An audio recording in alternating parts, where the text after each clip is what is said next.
Good evening, everyone. Thank you for coming out. As the board has always said, good government depends on the citizens being involved, and we certainly thank each and every one of you for coming out on this hot afternoon. I'd like to call this meeting of the Horn Lake Board of Aldermen to order, and I'd like to ask Alderman Bledsoe to lead us in our invocation, please. Bow your head, please. Dear Heavenly Father, thank you for this city and thank you for everybody who works in it, and that we represent you and try to do everything we can to glorify you. And be with all the people that's sick. We have a bunch of them. I can't name them all. And just be with them, help them get well, and be with our just people that we need to lift up. And thank you again, Jesus, for Horn Lake. In Jesus' name we pray. Amen. Thank you, Alderman. Would you please rise and join us in the Pledge of Allegiance led by Alderman David Young?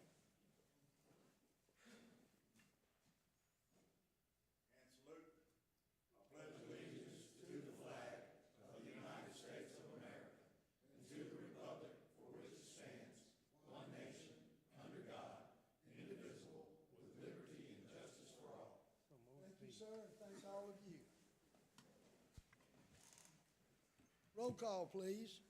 Alderman Klein. Here. Alderman Bledsoe. Here. Alderman Geis. Here. Alderman Bostic. Here. Alderman Dupree. Here. Alderman Young. Here. We have a quorum.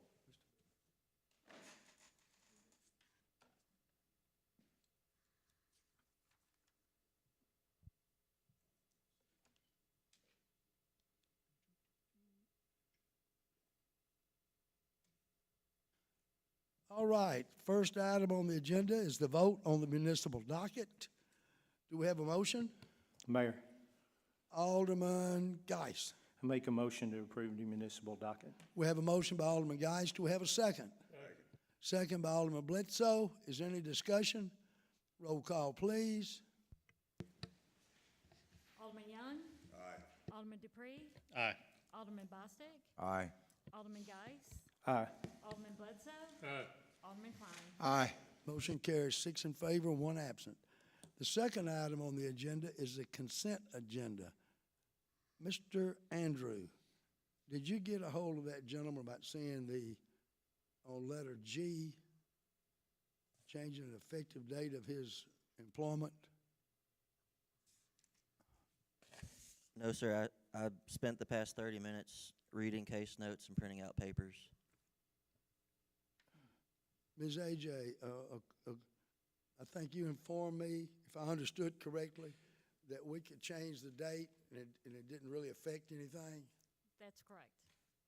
On letter G, gentlemen, is to request to hire that individual and effective July the 22nd. But if it's with the permission of the board, make that July the 17th. Is that all right with everyone? All right. Thank y'all. Do we need a motion to change that, Mr. Billy? No, sir, we'll just make that change with the motion to approve the consent agenda. All right. Thank you, sir. Do we have a motion to approve the consent agenda or a motion about the consent agenda? Mayor, Alderman Geis. I make a motion to approve the consent agenda with 2 changes. One, item G, change the effective date to July 17th, and move item L to executive session. All right, we have a motion by Alderman Geis. Do we have a second? Second. Second by Alderman Bostic. Is there any discussion? Roll call, please. Alderman Klein. Aye. Alderman Bledsoe. Alderman Geis. Aye. Alderman Bostic. Aye. Alderman Dupree. Aye. Alderman Young. Aye. Motion carries 6 in favor, 1 absent. Number 3, the claims docket. Do we have a motion? Mayor, Alderman Geis. I make a motion to approve the claims docket. General Fund, $789,636.83. The Library Fund, $3,246.56. The Economic Development Fund, $15,991.81. The Utility Fund, $177,961.51, for a total docket of $986,836.71. We have a motion by Alderman Geist. Do we have a second? Second. Second by Alderman Young. Is there any discussion? Roll call, please. Alderman Young. Aye. Alderman Dupree. Aye. Alderman Bostick. Aye. Alderman Geist. Aye. Alderman Bledsoe. Alderman Klein. Aye. Motion carries 6 in favor, 1 absent.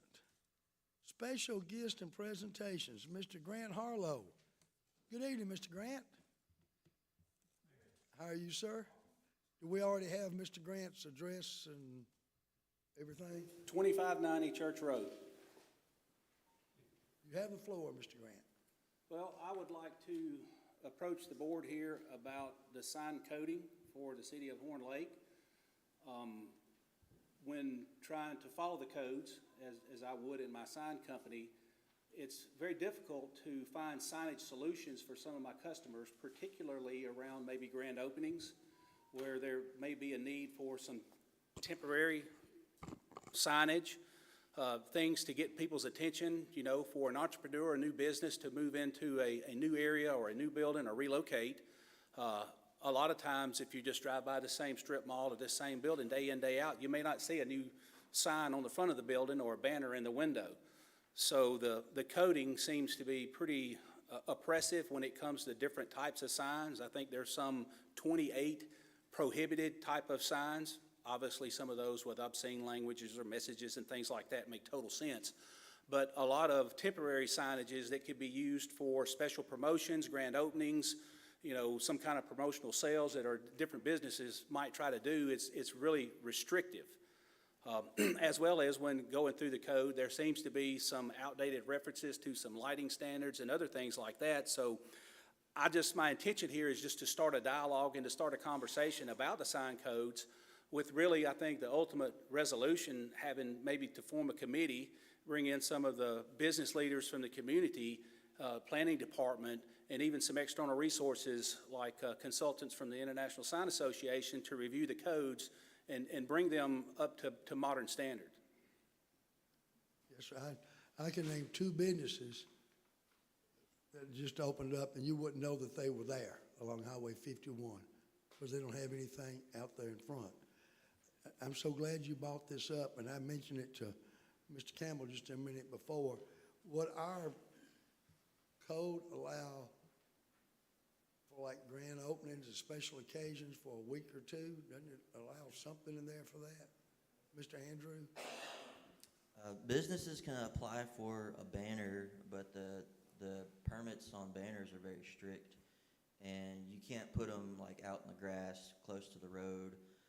You can only attach them to the building, but a lot of buildings don't really have the space or the capability to just slap on a banner for a week or so, because you gotta like glue it on, hook it on. They can only be a certain size.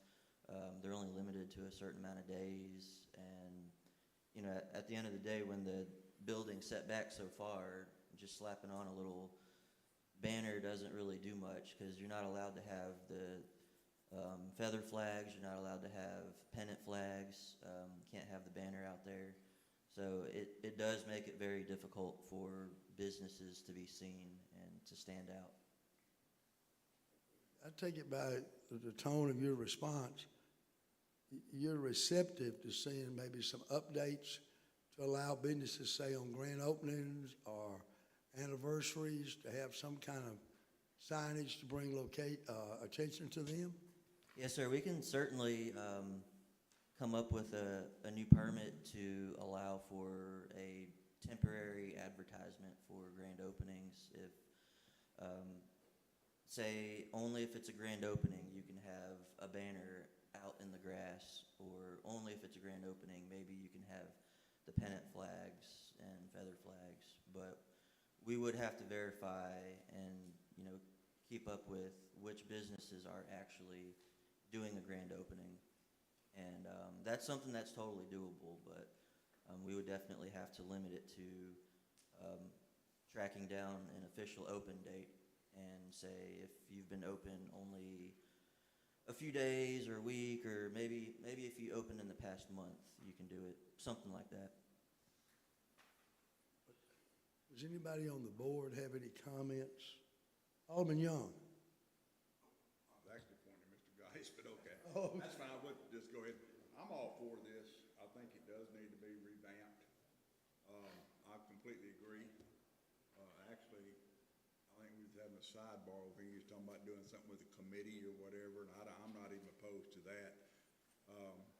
It does need to be, and I know Alderman Bostic has been about the signs. That's been one of his pet peeves for a while, and it's good that it is. I mean, getting them lit back up and getting them done the way they need to be. I think he's been involved in that, and I think it's just something, yeah, I'd be all for something like that, sir.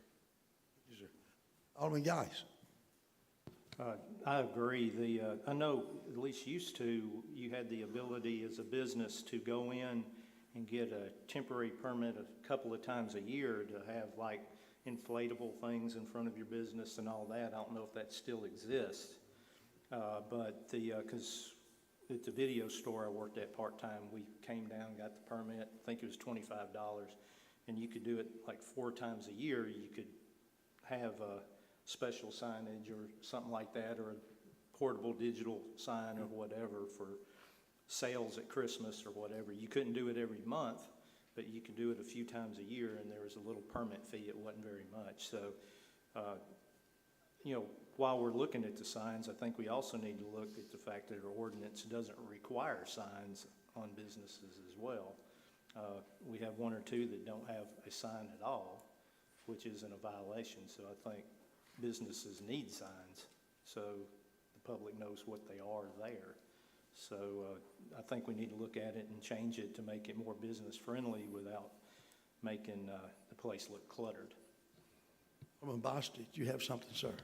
He touched on what I was was going to say about the business not required to have a sign, which never made sense to me. When a business opens up, you would think they would want a sign, but maybe finances didn't allow for it, and we didn't have an ordinance to do that.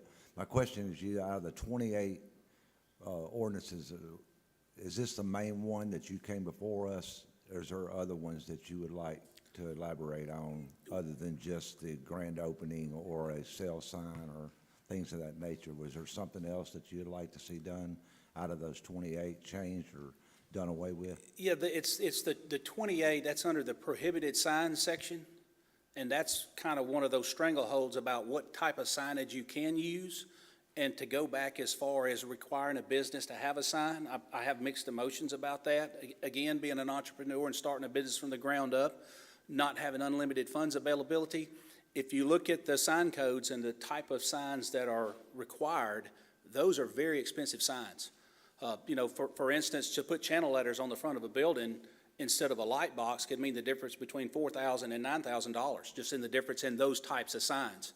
And then you see the prohibited signs all over the place, and then, I give a customer a $9,000 price, well, then they decide to go off and do something else, and it makes me very difficult for me to compete trying to follow the code versus other companies that don't have the same ethical background and standing as I do, that'll just go do something and put it out there.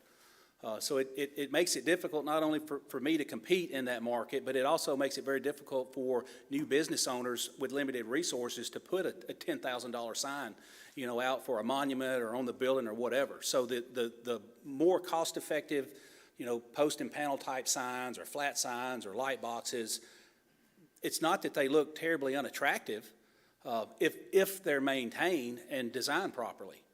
Those are the types of things that could make it more financially feasible for new businesses to follow the sign code. So I'm advocating that we try to make some tweaks to the code to make it more business friendly, where it's easier for a business to comply and not, it's so difficult, I'm just going to do something and hope I don't get caught. That's kind of the conversation I was hoping to have.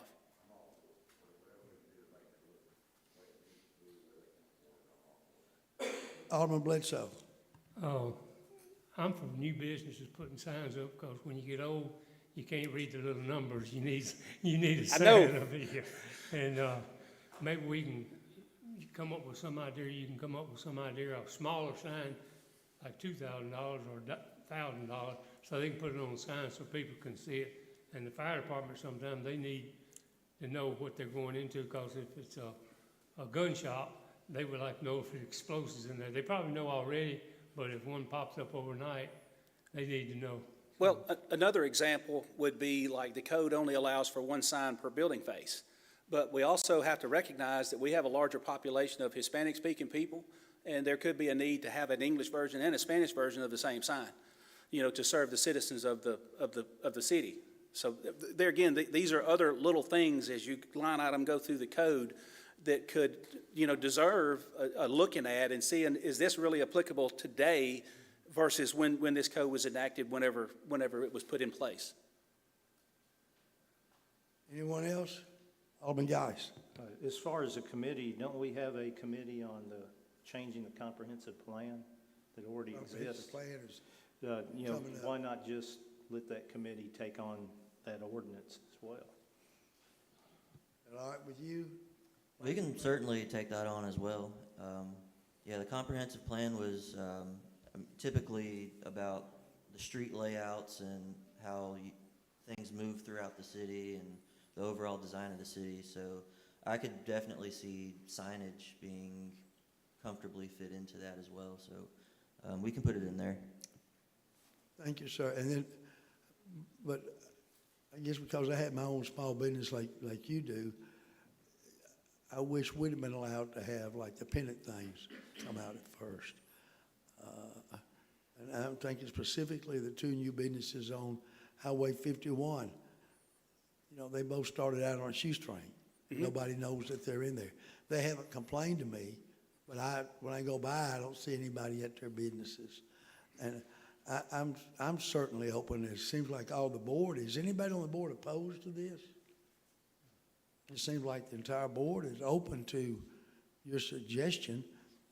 Mr. Andrew, since this is going to be your bailiwick, if Mr. Grant will do it, can you work him in there? Are you saying just collaborate on? Just collaborate. Yeah, we can. Let him give you his ideas. Yes, sir. We can absolutely collaborate and put together some wording that makes sense. There's so many new types of signs, I don't know them. There's a lot of different specific ordinances that were brought up tonight, and we can go one by one and revise that. This is one of those things that there's way too many regulations. It looks like if we just say simple, these are allowed. Yes, sir. And you don't need to put in there what's prohibited. If it's not allowed, it's prohibited. It seems like there's a chance to tighten up everything. Anybody else have any questions for Mr. Grant? Mr. Grant, if you would be getting in contact with Mr. Andrew, we certainly would appreciate your help on this. Yes, sir.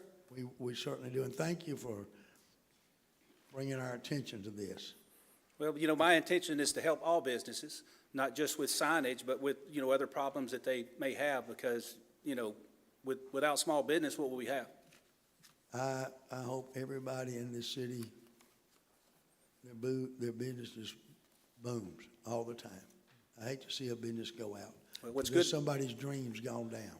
Well, when a business survives, the city thrives. Yes, sir. So, Anyone have any questions for Mr. Grant? You have anything else, Mr. Grant? no, sir, that's what I needed. All right, thank you Thank so you for much, hearing me. sir. Thank you, sir. All right. Moving along. We at number 5. Mr. Andrew, this is your time. Planning. Letter A, please, sir. Thank you. So we have case number 2024-083, and this is a site plan review for an RV park. This is an appeal case that was bounced back over to the Board of Aldermen tonight. This case was denied by the Planning Commission, and the applicant appealed, and so that's why y'all are seeing this tonight.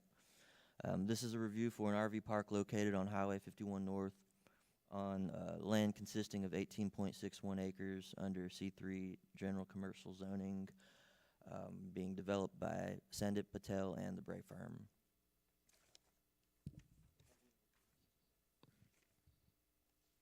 Is there anyone? All right, and anyone- sorry. Go ahead, Mr. Andrew. So Up on the screen, we have the aerial view of the property and the surroundings. And as you can see, this is along Highway 51 going north, and it's there on the right side highlighted in that blue color. Next slide. So then you have the current zoning there. Technically, it's C3, but there's also some special zoning, which we'll get into in a little bit. And then next slide, please. So we have the requirements for building permits. This is always put on the Planning Commission's slides, just so it's there for reference. They can always go back to it and understand why the site plan review process is so lengthy. And so I won't read through all of those right there, but it's there for reference if we want to go back to it. Next slide, please. Next slide. Next slide. Next slide. Next slide. All right, so we have the general site plan. So this is a screenshot of one of the pages in that site plan packet, and this is the overall layout of where the RVs are going to park and where the building is going to sit. Next slide, please.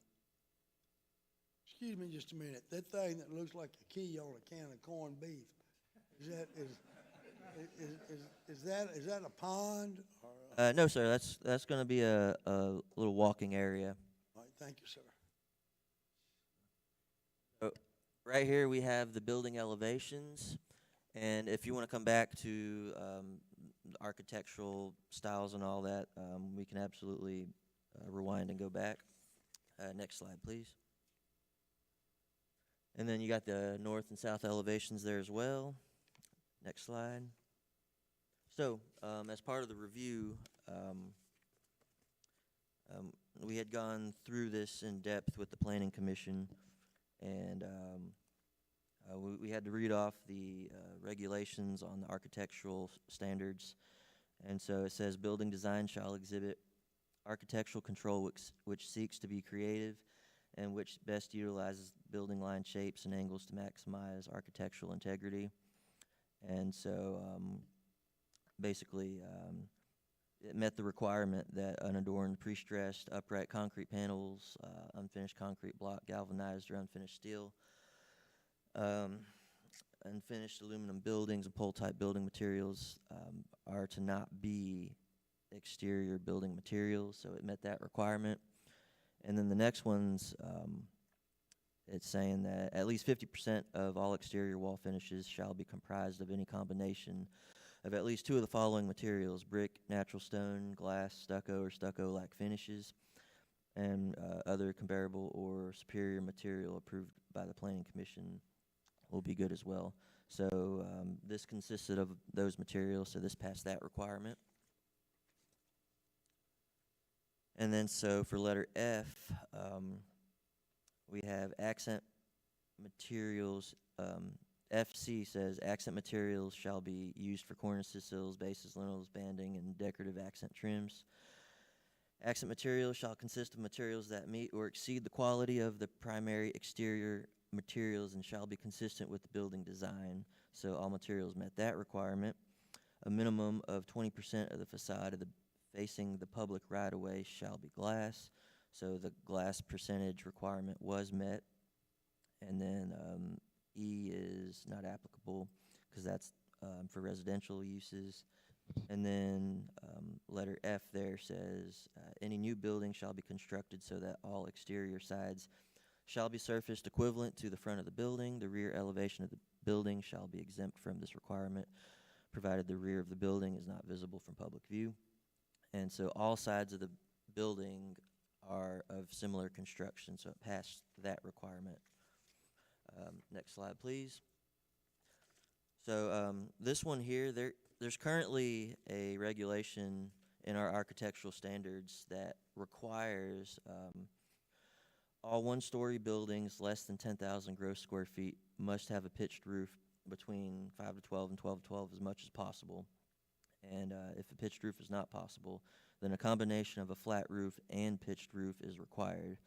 Now, every single time something goes to the Planning Commission waives this requirement, because if you look at the modern construction now, nobody's building these pitched roofs, which were these extreme pitched roofs, because they were always basically an aesthetic requirement. When anyone talks about a flat roof nowadays, there's always a slight pitch in it so that water's not going to settle on these roofs. So whenever someone talks about a flat roof, there's always going to be a little bit of a pitch there. But this ordinance mandated that it's got to be one of these very, very visibly evident pitches. So this one was waived, just as the Planning Commission has done for all the other new buildings being built. So that one was really no issue, and the Planning Commission does have the power to waive that. Next slide. So then we have the off-street parking space requirements, and so I'll just jump straight to the end there. It's got 27 parking spaces. That passes the requirement. There's all kinds of formulas you have to go through and calculate based on the type of use and type of building and all that. So this one came out to 20.4 spaces being required. They provided 27 spaces. Next slide. Mr. Andrew, may I interrupt you a moment, please? Yes, sir. There on page 2 in our packet, it says, waive the pitched roof requirement as well as require the developer to adjust the parking space dimensions to fit the requirements of the ordinance. Did he do that? Yes, sir. Yes, sir. That will absolutely be built correctly. Thank you, sir. Yes, sir. And that's a very common thing that happens. Usually they're just off by like a foot or so on the parking space requirements. Thank you. And so, yes, sir. So on this slide, they've got 4 handicap spaces along with the 23 regular parking spaces, so that met the requirement. This is what you were talking about here. Minimum dimensions for handicap parking spaces shall be 12.5 feet by 20 feet, and they will comply with that when they do their build. Next slide, please. And this is about the regular parking spaces as opposed to the dimensions of the handicap parking spaces. So at 90 degrees, the parking spaces have to be 10 feet by 18 feet, and they will comply with that requirement when they do their build. Next slide, please. All right, and then so for the landscaping, they turned in a set of landscape plans, and after reviewing them, they met those requirements. No more than 10 contiguous parking spaces shall be provided without the benefit of a landscaped island. That was met. Parking aisles shall be terminated at both ends of contiguous aisles with landscape islands. That requirement was met. Landscape islands shall have inside dimensions of not less than 5 feet wide and 17 feet long, or 30 feet long if there's a double row of parking. Each side of the landscaped island shall have a continuous 6-inch high curb of concrete. That requirement's met. Planting island shall contain at least 1 tree, low shrubs, and ground cover. That was met. And if a vehicular area abuts a landscape buffer yard, continuous curbing shall be provided between the vehicular area and the required buffer yard. So that requirement was met. Next slide, please. So here's the dumpster enclosure. Every new business or every new site is required to have something enclosing that dumpster to hide it from view. So the dumpster will be screened from view with an enclosure and landscaping on the sides extending from the parking lot. So this requirement is met. And that's just a screenshot. If you look at those symbols, you'll see what kinds of plants that they are representing. Next slide, please. So the impervious area requirement is something we look at on every single site plan, and this one's really important. The zoning district regulation chart states that the maximum impervious surface on lots for the C3 zone shall be 85%.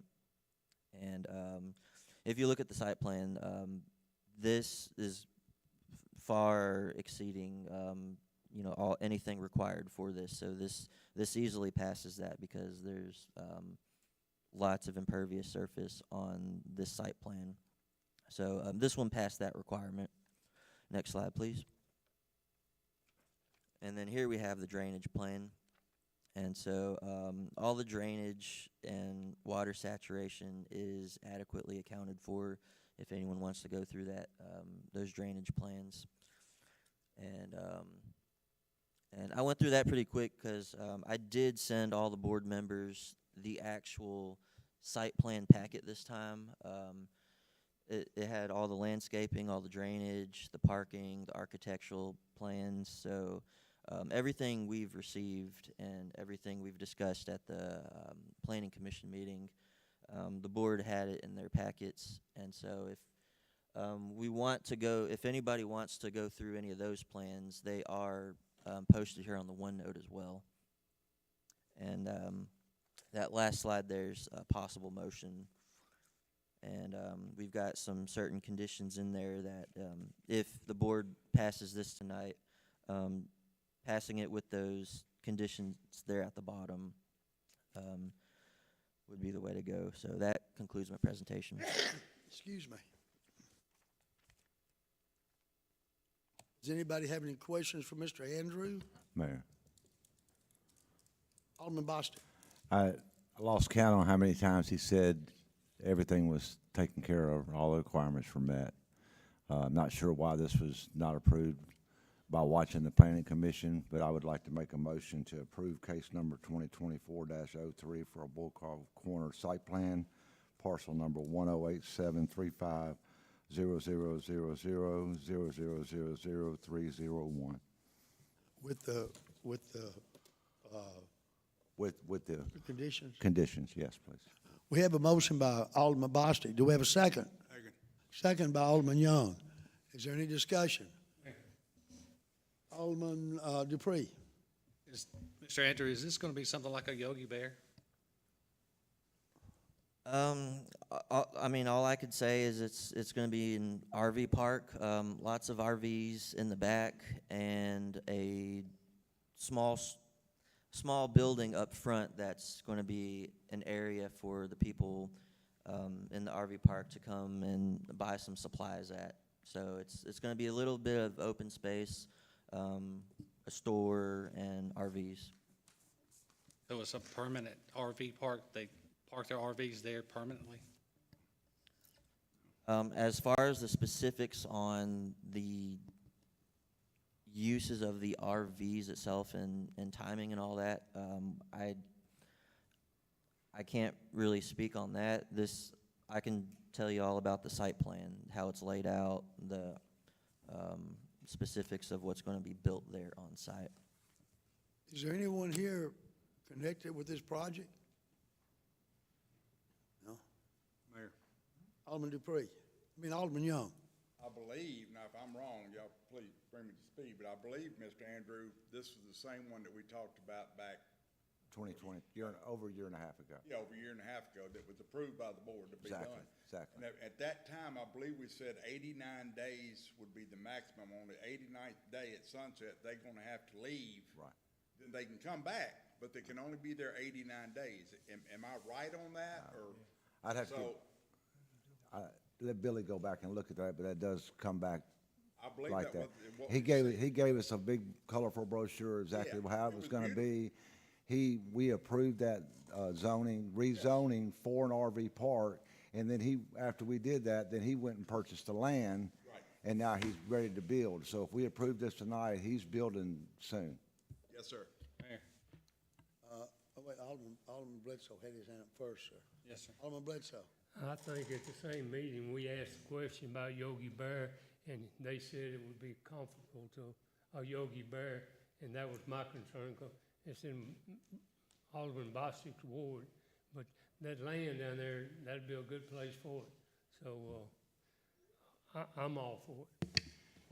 Alderman Dupree. I do remember this now. And the brochures, the booklet was a pretty nice outfit. Now that I think back, I remember that. So Mr. Andrew, do you know why the planning commission denied it? So when I was presenting the case, the exact same slides that y'all saw tonight were the slides that we presented to the planning commission. Just going back in memory, I know there was discussion by the planning commission that night about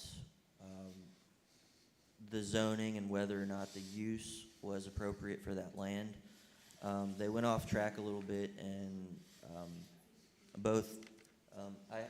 I reiterated that that was not the topic to be talked about that night. The use had already been established, and what was in front of them that night was the site plan. So we had to clear that up. Some of them were still talking about the appropriateness of having RVs there. And after that discussion had been resolved, we moved on. And then the vote happened.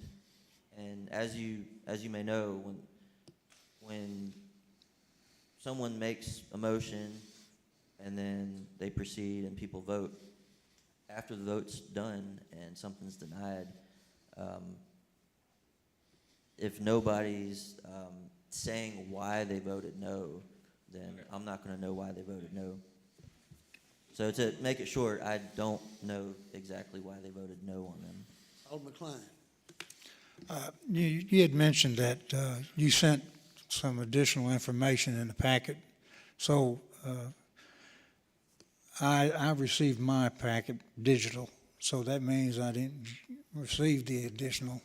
Oh, yes, sir. So I had put it all in a PDF. That way you could blow it up and You can blow it zoom up? into it. So what I was referring to was the site plan, because when you print them out, site plans are Right, they're very huge, large. yes. And when you send them in PDFs are great because you can blow them up and zoom in. So I am not involved in the process of distributing documents to the board.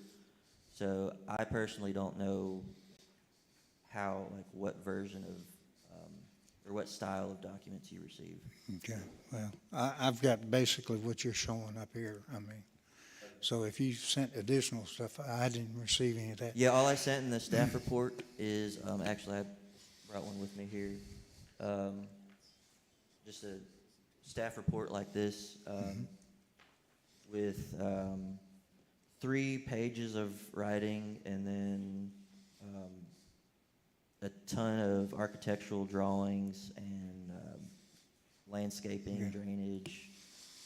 So is this what you received? Yeah, it looks like those kind of pictures. But where I'm going with this, first of all, I was very excited when this was submitted to us a year and a half or so ago. The RV park actually looked like something that you'd go into Sardis or Arca Butler. This looks completely different as far as it looks like they got them crammed in there as many as they can get in there.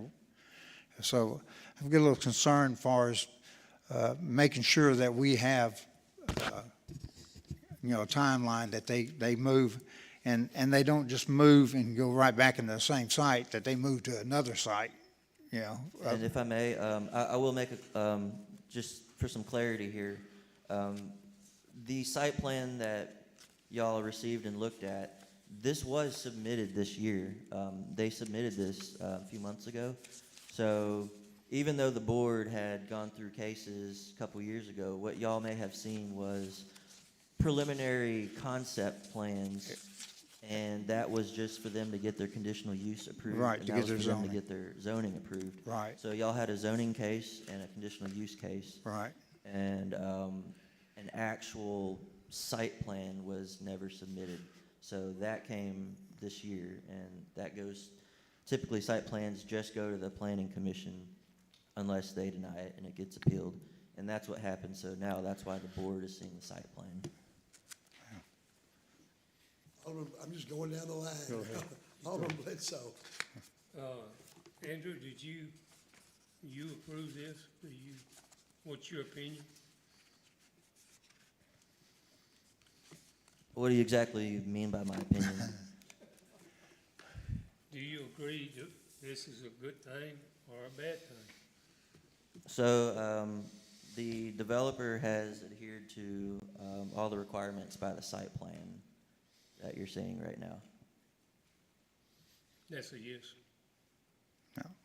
The developer has agreed to conform to all the required codes for, building what was required. So you're saying the zoning is correct, and this project fits the zoning, and that going through that list you had, it said meets the requirements, meets the requirements, meets the requirements, meets the requirements. So I guess, I like your question, but that kind of Yeah. answers it for me when they threw it up there. He's not injecting his personal opinion. He's Right. not supposed to, no. Alderman Bledsoe, do you have anything else, sir? And the building, it's just gonna come in, visit around and leave. It's not gonna be a party room. As far as what we have heard, it's gonna be there for, amenities for the people using the RV park.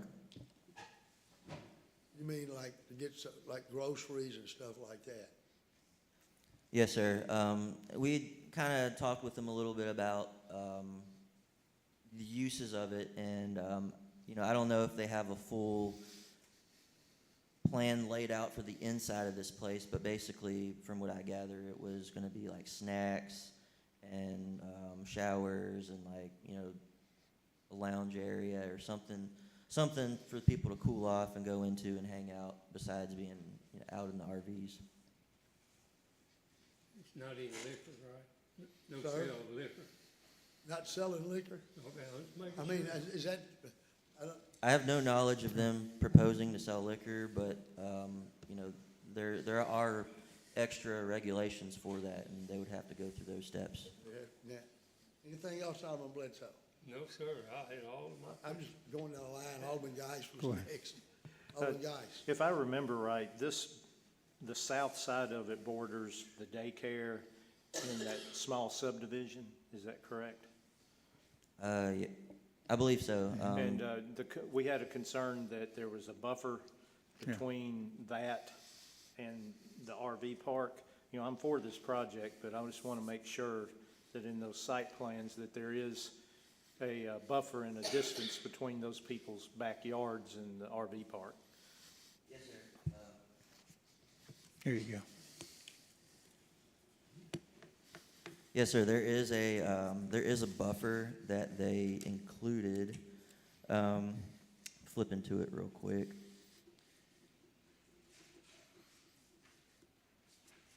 I'm gonna get there real quick. I know there's a strip of trees and some bushes that they put between that neighborhood and the RV park. Do you know the distance between the fence and where the RVs are? Flip into it right now. Hold on a second.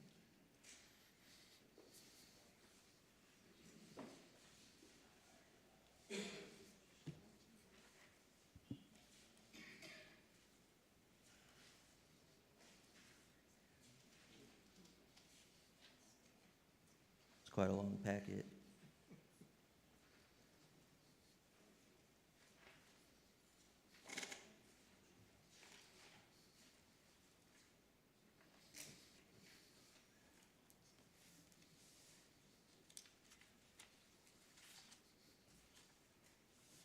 All right, so, looking at the landscaping plan, basically, if you could go to the staff report.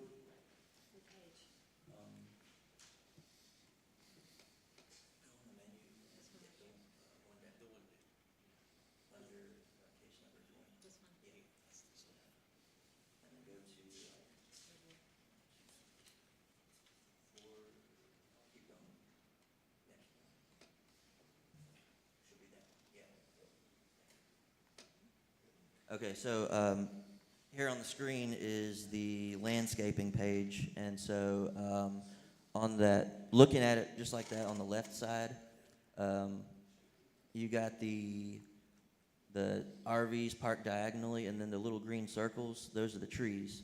So basically, it's gonna be the RV kind of just under the tree, and then the trees right up against the fence line. So, the RVs are gonna be within a few feet of the neighborhood. And,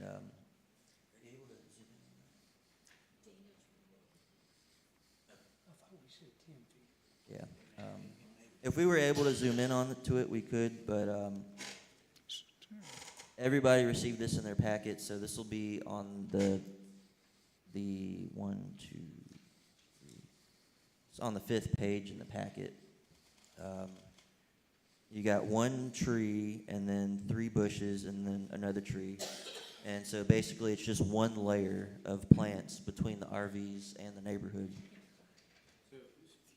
So we don't know an exact measurement distance between the parking pad and the people's backyards.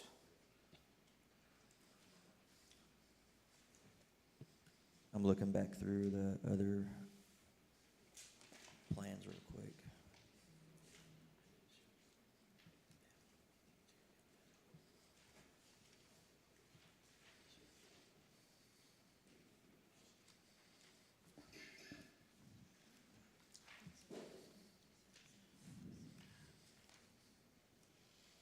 I can't locate the exact distance at the moment right now. But it's within a parking space.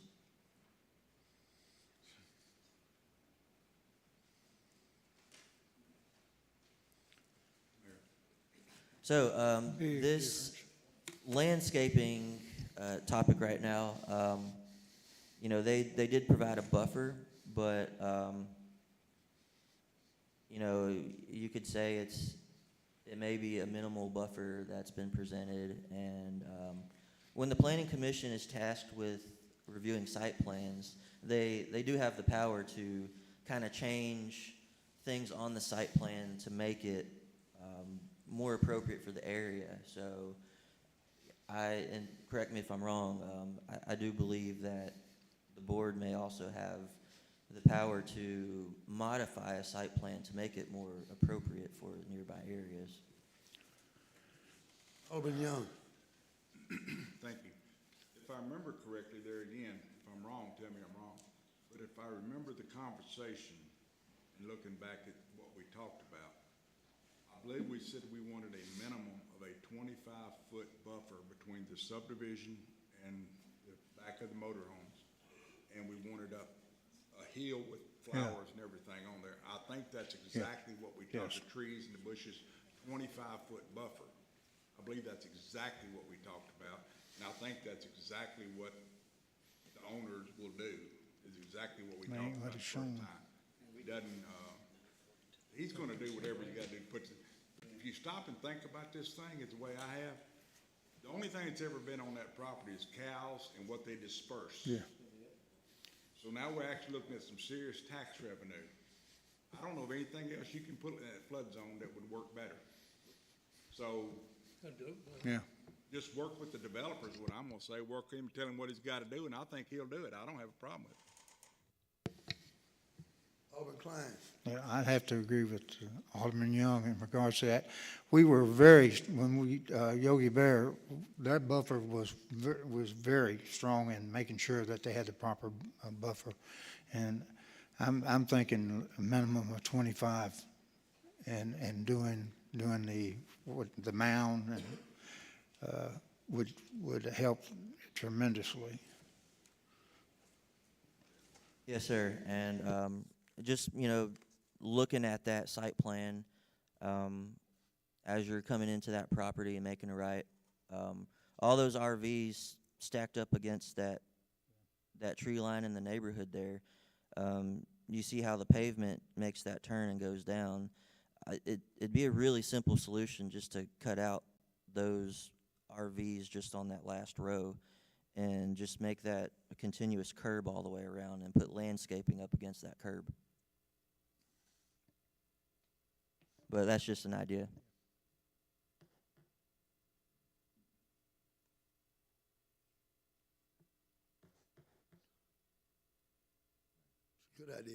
Alderman Bostic. First off, Mr. Freeman, you good with 25 feet?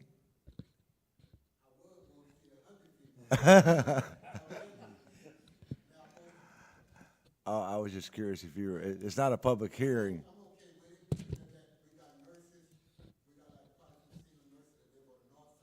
Right. Right. Gotcha.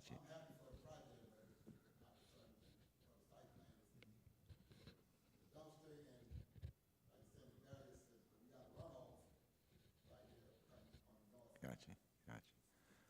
Well, if I could make an amendment to my motion. All right, hold on.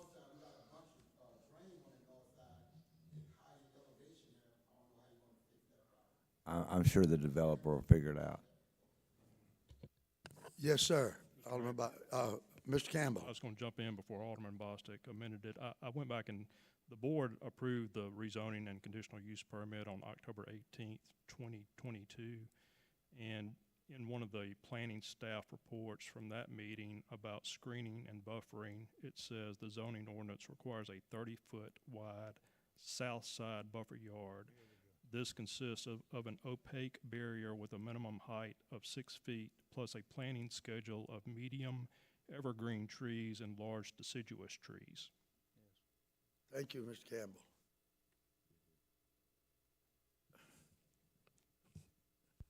Did you want to amend your motion, sir, to make it? Well, I really can't tell that that site plan has a 30-foot wide south. I don't think it does. There's a scale at the I think bottom. any amendment of this site plan ought to be conditioned upon the requirements I just read. Yes, sir, Mayor, I can make an amendment to my motion to include the requirements from what was approved before back in 2022 that Billy just read. All right, sir. Second.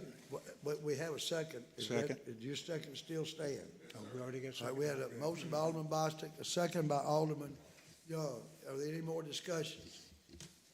I know there's a scale down there at the bottom, but I didn't have anything to try to measure it off with. But just roughly trying to do it is not 25 feet even. All right, all right. Ms. AJ, do you have a motion to read so we can make sure everybody on the same page here, please? I just put motion by Alderman Bostic, second by Alderman Young, with the condition of the requirements of the board order dated 10/18/2022. Clear it up, Mr. Billy. That's Yes, we'll be sure to get it accurate in the minutes. good with you, Alderman Bostic? Good with you, sir?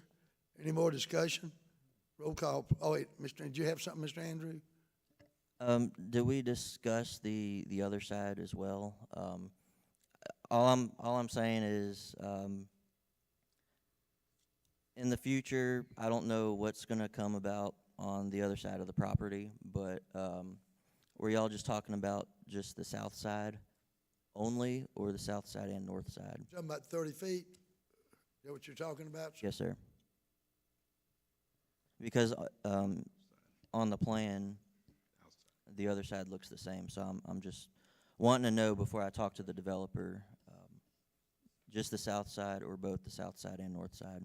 Mr. Campbell, that discussion, it was just specifically for the south side? That's what the 2022 memo says, yes, sir. All right, it's specifically for that. All right, any discussion? Roll call, please. Alderman Klein, Aye. Alderman Bledsoe, Aye. Alderman Geis, Aye. Alderman Bostic, Aye. Alderman Dupree, Aye. Alderman Young. Aye. Motion carries 6 in favor, 1 absent. All right, moving along. Letter B. That is you again, Mr. Andrew.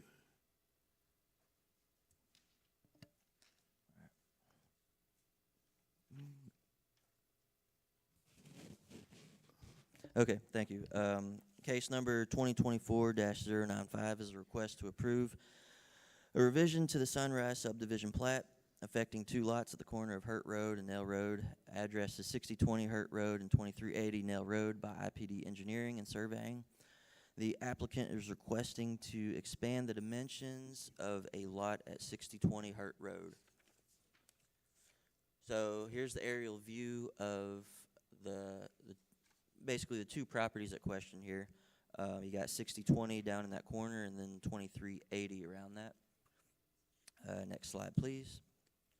So here's the current zoning of it. 6020 is zoned M1, and 2380 is zoned PUD. Next slide, please. All right, so what we did, and the board had received the actual plat in their staff report. So right here, I just included a screenshot of that current plat that is currently recorded and being enforced right now. If you look at Lot 1, it's currently 218.86 feet by 218.82 feet. And then Lot 2 is at 605.27 feet by 767.45 feet.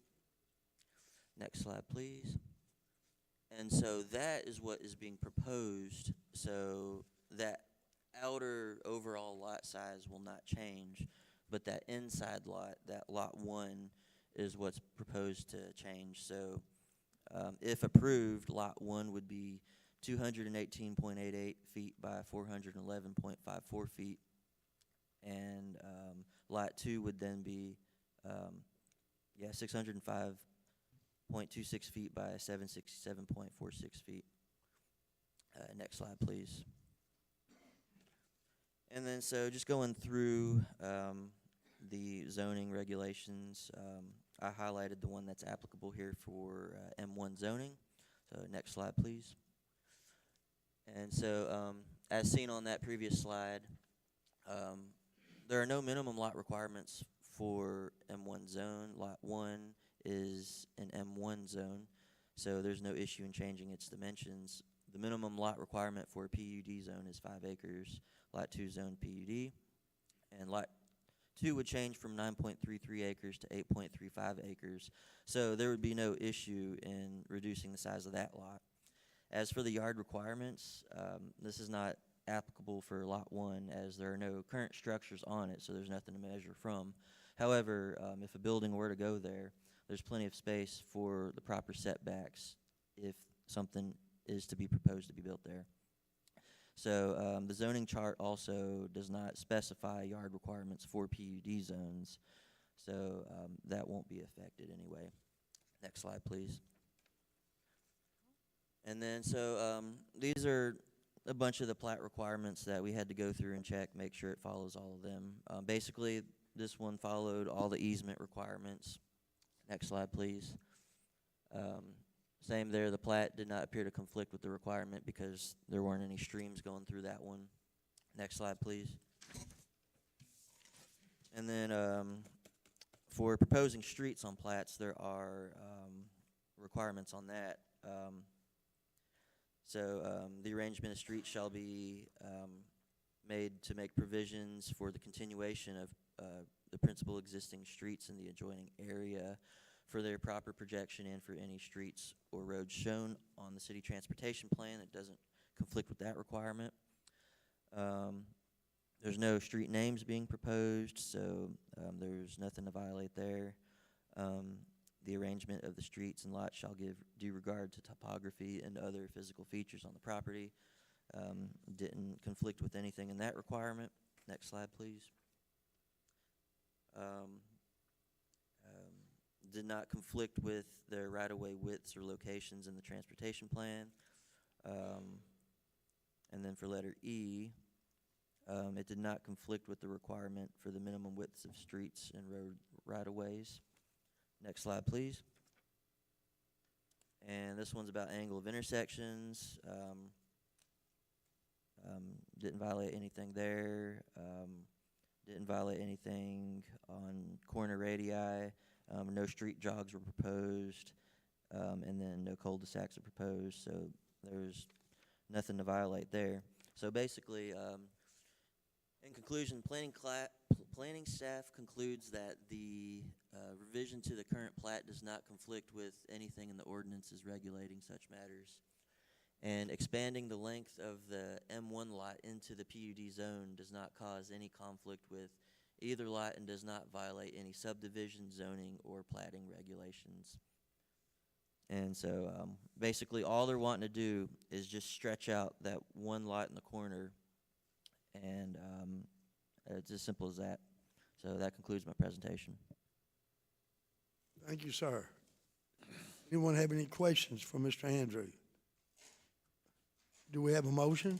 Mayor, Alderman Bostic. I make a motion to approve case number 2024-095, the revision of Sunrise subdivision plat located at 6020 Hurt Road and 2380 Nell Road to expand lot on Hurt Road into lot on Nell Road to accommodate future development. Second. We have a motion by Alderman Bostic, a second by Alderman Dupree. Is there any discussion? Roll call, please. Alderman Young, Aye. Alderman Dupree, Aye. Alderman Bostic, Aye. Alderman Geis, Aye. Alderman Bledsoe, Alderman Klein. Aye. Motion carries 6 in favor, 1 absent. All right, number 6, new business, letter A.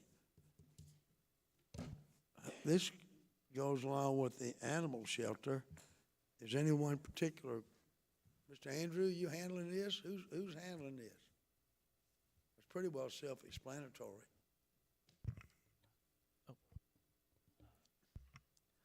Mayor, First off, Mr. Jim, how's your family? good as of right now, yes. Nobody was injured? Slightly, yeah, Okay. yeah. You need to be here? Pardon me? Do you need to be with Gone? No, no, everything's good. This was work that needed to be done, preliminary, before the actual construction can start.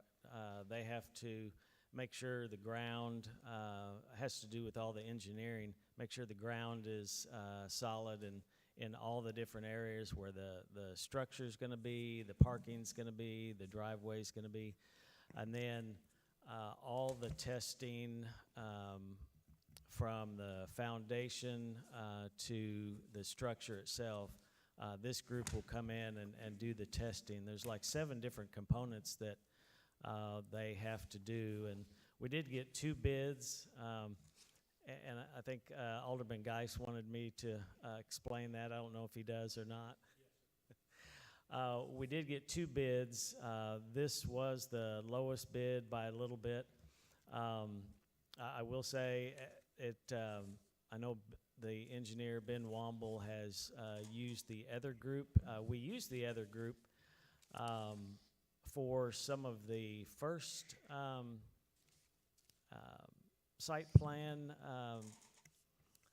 engineering that we did, that they had to turn in and stuff for. And it was a little disheartening that when we asked for the bids, they first came back with something that was dated October 13th of 23, and it did not do a designated amount. They said in the wording that it was an estimate. So we went back to them and said, we can't go with estimates. The board needs to vote on a specific amount. Well, they came back and changed it to one lump sum amount, but they still didn't have all 7 components. They weren't bidding on all 7 components, so we had to go back to them again and request. We've never done, when we do bids, people turn in bids and we go with it.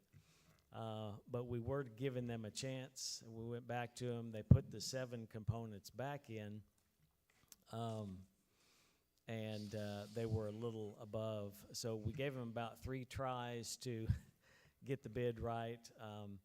This other company has worked with Murphy and Sons before, so that's why we are recommending this group tonight. So you're recommending the highest bid? No, this bid is like $250 lower than the. Oh, the one for 59,000? Yes, the other one bid 60,000 even. I just have a question. I know a lot of this is technical. We have our own building inspector. Is any of this that he could check? Or do we not have the equipment to test the concrete strength and all of that? Well, I don't know that they check the strength on all of these components as the engineers do. Does this come out of the bond money? It will, yes. It'll be utilized by the bond money. This particular portion was not in the overall bid, so So I was curious about. yes. Anyone have any questions? Alderman Young. So if I understand correctly, we're spending $59,250 on inspections and da-da-da, that's all gotta be done. And you're telling us it is coming out of the $6.8 million that we borrowed? It's well, not we- additional to that, it's coming out of that. Well, the bond was only for $6 million. Okay, well, whatever. Yeah, Is that just money coming out of the bond? it is. Okay, so we're not borrowing any more money, we're not going back into our general fund for anything? No, the bid is under what the bond was, but we did a bond not to exceed $6 million. Similar to this renovation, the bond was $2.5 million. The bid came in at 1.8. But we have had, as we've discussed here, soft cost on the renovation also, so that covers some of those soft costs. Just want to make sure we get all the numbers out there for the public so they understand. Thank you, sir. Alderman Geist, do you have something, sir? No, sir, he answered. All right, sir. All right, do we have any more discussion? Alderman Dupree. So there's 7 components, so we're gonna be paying for this 59,000, 7 components? Yes. Each component, why can't we pay, just a question, why can't we pay for each component at the time of service needed? Would that save us any money? No, I mean, eventually we would spend that same amount. I'm not sure why this was not figured into the bid for construction, but it was something that came up that before we can move forward with anything, they got to make sure the ground is safe first, and then as they build, they got to check our footings, foundation, and everything to make sure the building stands. One second. Anyone else? Alderman Geist. Alderman Dupree, the way it was explained to me is that it's not to exceed that amount, so as they go along and do more testing, it goes into that amount. So they do the ground, then they start testing the concrete and the foundations and all that as the project progresses. And we just pay them when one of these steps is complete. Is that correct?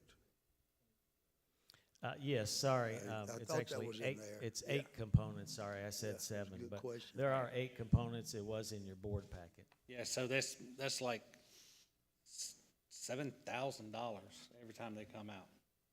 For $60,000, it was $8,500. Yeah, like, they'll start with the earth work, weather permitting, they want to start doing this tomorrow because they're already a couple weeks behind, but the earthwork is $12,760. That sound right? And then, they'll check soil cement is another $5,000, asphalt paving, concrete. It's got the amounts there. More of the technical aspect, I mean, Vince could tell you how this kind of works as the project. This project is 280 days, and these components will fall somewhere in those 280 days. Right. He just shook his head, yeah, so I'll go with Mr. Pence. Anyone else? Mayor, Alderman Young. one more question, Mr. Jim. How much did the architectural work cost us? Have we made that payment already? Has that come out of the $6 million? I have not seen the, any invoices for the construction phase yet. There is still components that we will be paying the architect, but since we haven't truly started the construction phase, we have not received any invoices for that. So the design phase, we were in it at about, what, $394,000? Yeah, something like that. All right. Sorry, I don't have those Which is figures. fine. I'm just trying to make sure we got it out so the public understands what we're doing. So you got 390 on that, and you got basically 60,000. We got $500,000 that's coming out of that 6 million. It's already gone. Yes, I thought it was closer to like, 400 or 440. Whatever, 449, 450, whatever, $500,000. Yeah. So we got a little over $5,500,000 left on the palace. Is that right? Yes, Somewhere in that neighborhood. yeah, I mean, That's all. That's all. I'm just trying to make sure we keep all the numbers out in front of the public. all right. Thank you, sir. Mr. Jim, on this page, it's got the, they break down the expenses, their fees. Is that just for testing? They're not doing the actual work, are they? They're just Correct. testing? Correct. It's just testing their work to make sure they can move on to the next phase. After they test the compacted earth, they will know whether they can move on to put anything on top of it. So, but they got to make sure it will withstand the building and the weight of the building and everything else. So. I just don't understand, like, how do you test asphalt? That would be a Vince question.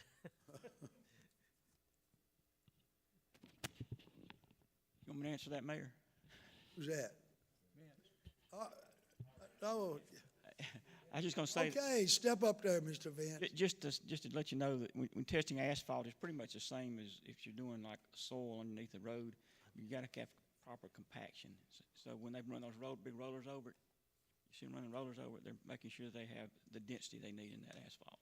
That's what they're checking, to make sure they get that. They have equipment that does that, or they just go out and look at it? Yes, sir, there's equipment to do that. I was just wondering if it was $5,000 just to stroll around. It's a nuclear gauge. Thank you, Mr. Vince. All right, any more discussion? Do we have a motion? Mayor, Alderman Geis. I make a motion to approve the contract agreement with Quality Construction Inspection Services for the new Horn Lake Animal Shelter construction, not to exceed $59,250. We have a motion by Alderman Geis. Do we have a second? Second. Second by Alderman Bledsoe. Do we have any discussion? Roll call, please. Alderman Klein? Aye. Alderman Bledsoe? Alderman Geis? Aye. Alderman Bostic? Aye. Alderman Dupree? Aye. Alderman Young? Nay. Motion carries 5 in favor, 1 opposed, 1 absent. All right. Letter B. Mr. Jim, I know you've had a rough afternoon. Oh, there you are. Yes, sir. You were over there. I know you've had a rough afternoon, and I know this is just a brief overview. Are you comfortable doing this, or do you need to leave, sir? Yes, sir. No, I do not. I am comfortable with, the preliminary that we're talking about. I do want to share, before I get the glares from the department heads, that, this is just something to, a rough draft to show you all kind of where we are and to explain the process. None of the department heads have seen any of these. I have met with Chief Linville and Chief Poland about, since those are the biggest departments, but we will have to weed through these because there have been some major changes to some departments, and I have not had a chance to meet with some of those department heads. And, you know, we split IT out of the finance, we split code out of planning. And then I was going to explain a few things on why we did a few things with the street department. And Stephen's probably going to be glaring at me too, so. But this is just a preliminary. I did want to start out, though, and give you some good news. I'm going to pass the sales tax sheet around.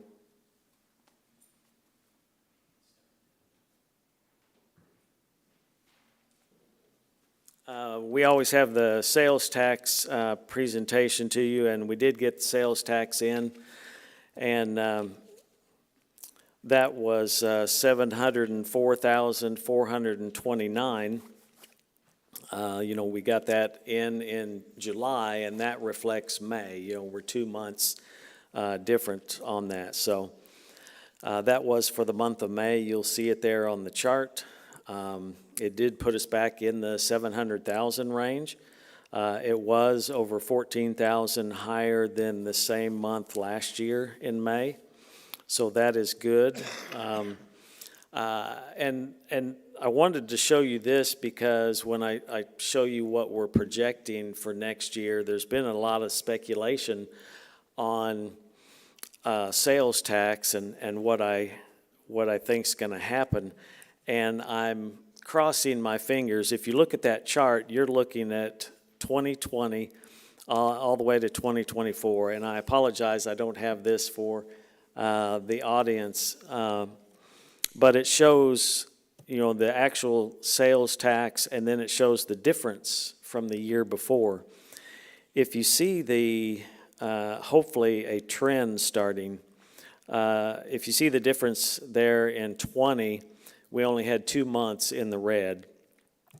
The following 2 years, everything looked great.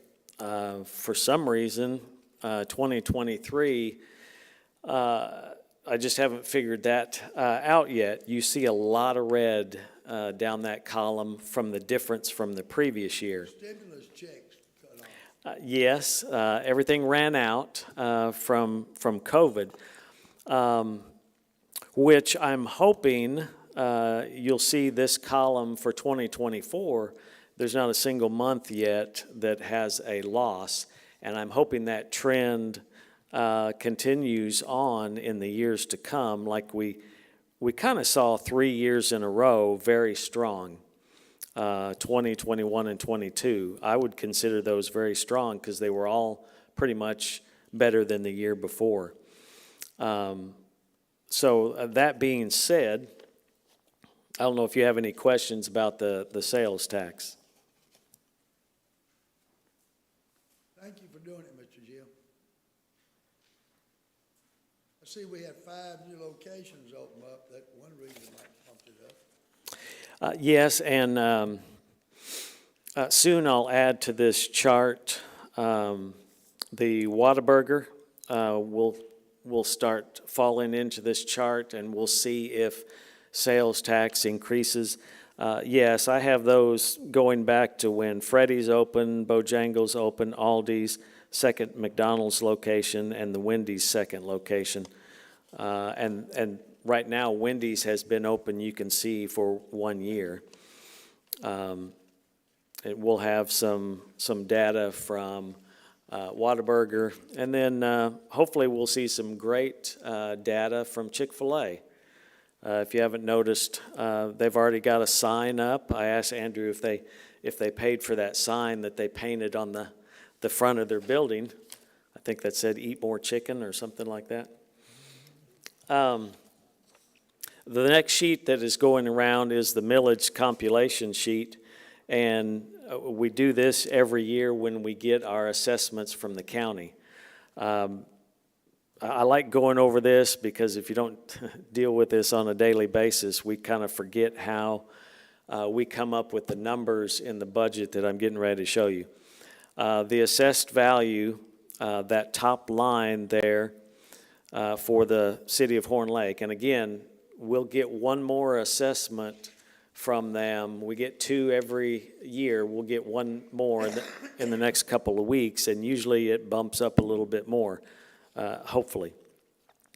The assessed value for Horn Lake is $255,800,673.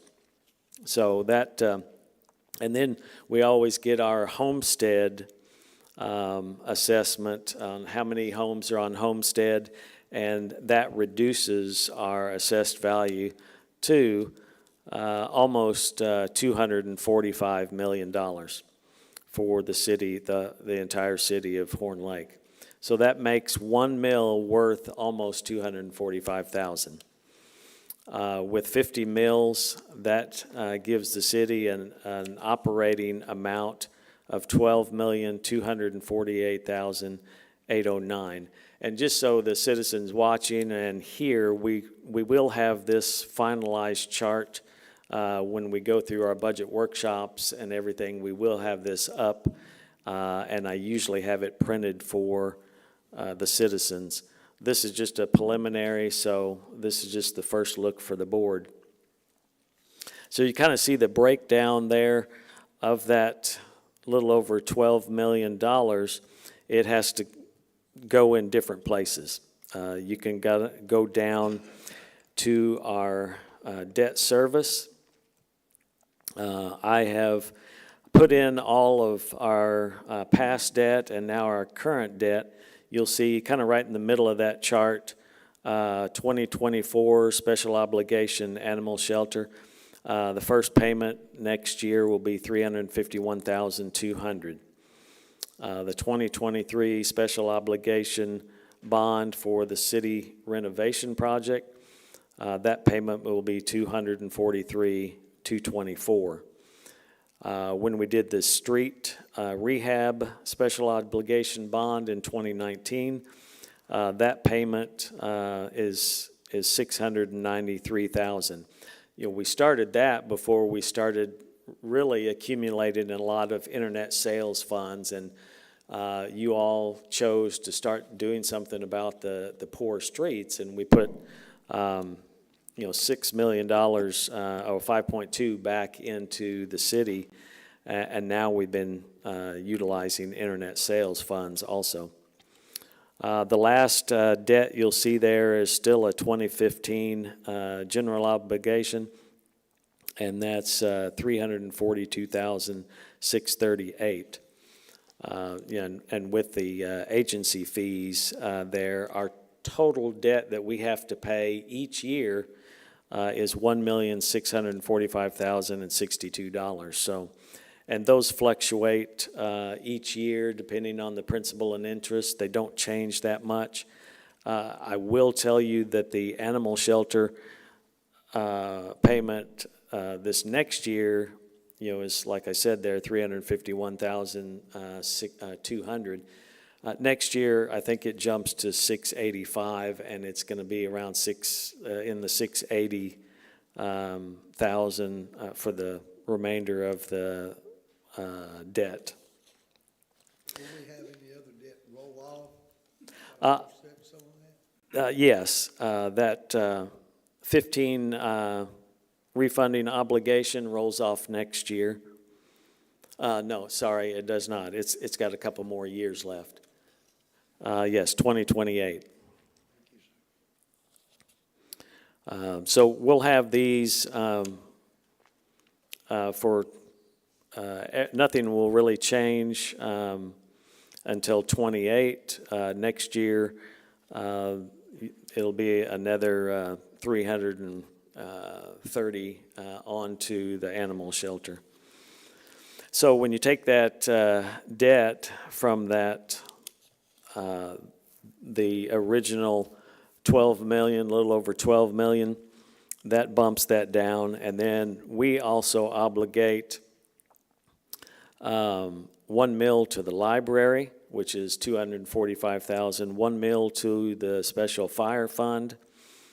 We have been obligating 2 mils to the rainy day fund, and I changed it on this chart because I'm going to show you I changed it on the budget next year.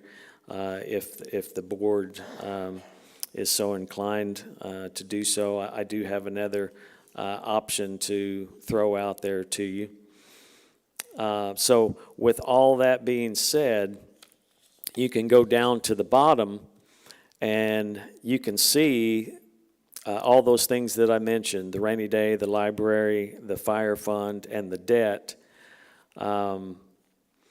And all those will leave $9,868,818 for general operations. So a lot of people look at it and say, oh, you got over $12 million to operate the city in the general fund, but we truly only have $9,868,818 that goes into the general fund. The rest pays debt. You will see one other thing I forgot to mention. Back up towards the top, that vehicle equipment lease of $233,259. That is the new ladder truck that we purchased that we'll be paying on for a little while too. So that is another debt that is set up differently than bonds. That's why it's shown there. But that has to also come out, at which it's reflected in our general budget, and I can show you that. So I always like going over this so you get a big picture of what it actually boils down to, of what we have to operate with. Any questions on that? Anyone have any questions? Alderman Geis. It's slightly related to this. On the street rehab bond and the money we've been sending out of the internet sales tax, including that bond, how much have we invested in street repairs, including that bond so far? Well, that bond is pretty much spent. Yes, sir. Yes. What's the total? The public, a lot of the public doesn't know that we've been spending that money. Oh, okay, yeah, sorry.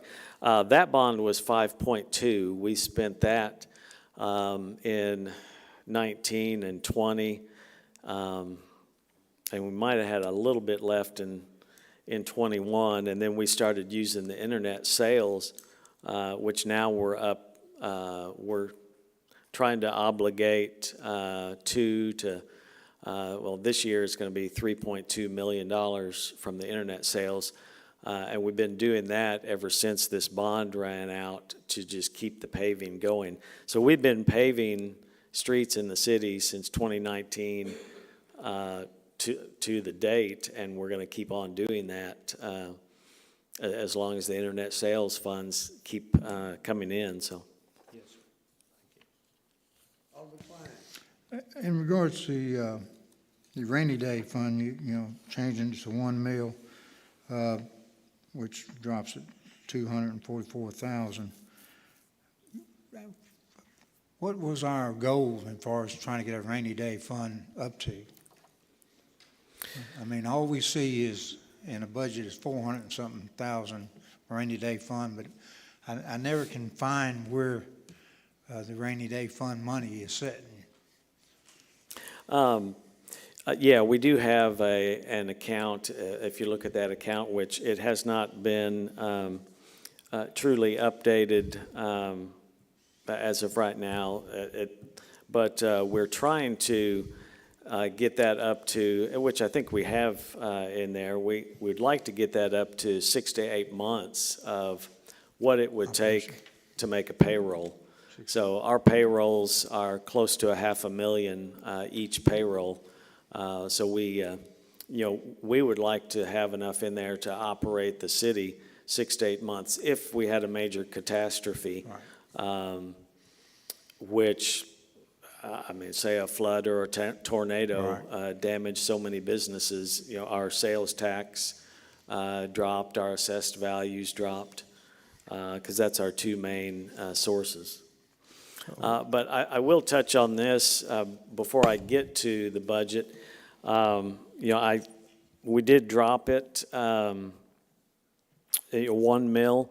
I was hoping to ask the board at the end of a budget year. We've always had surplus at the end of '25, if the board wishes, and it may end up even being more than what we set aside by the millage.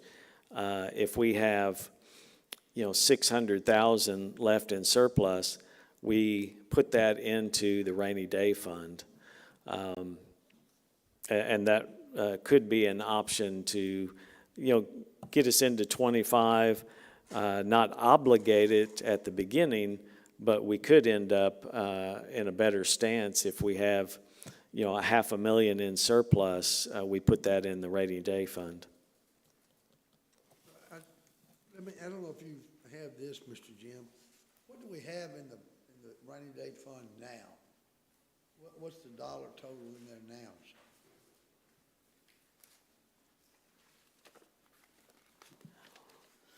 Let me look real quick.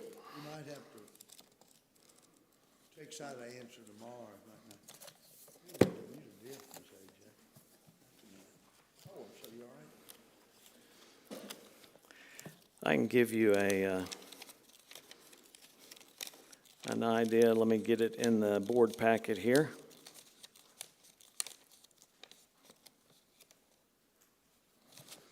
Oh, sorry.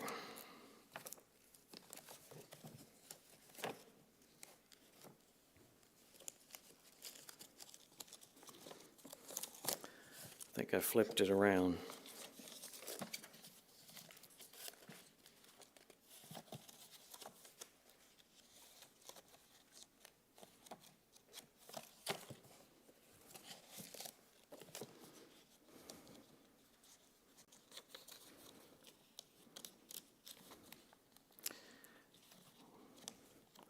I am sure it is.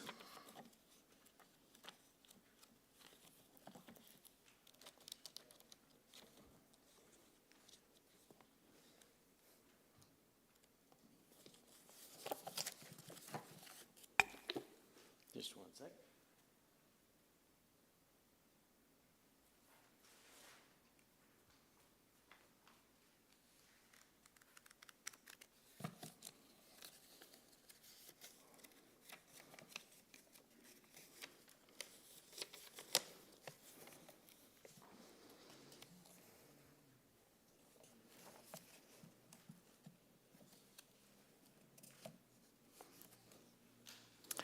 I will actually have to go back and see when the last transfer in there was, because, what's reflected in here is not all the transfers that are due to be in there. So, because I know we have,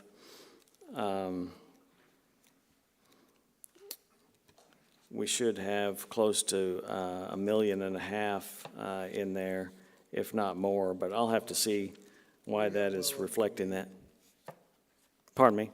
We got well over $1 million in there. Yes, and I'll have to go back and see when the last, I was just curious, because your last suggestion there, I hate to see us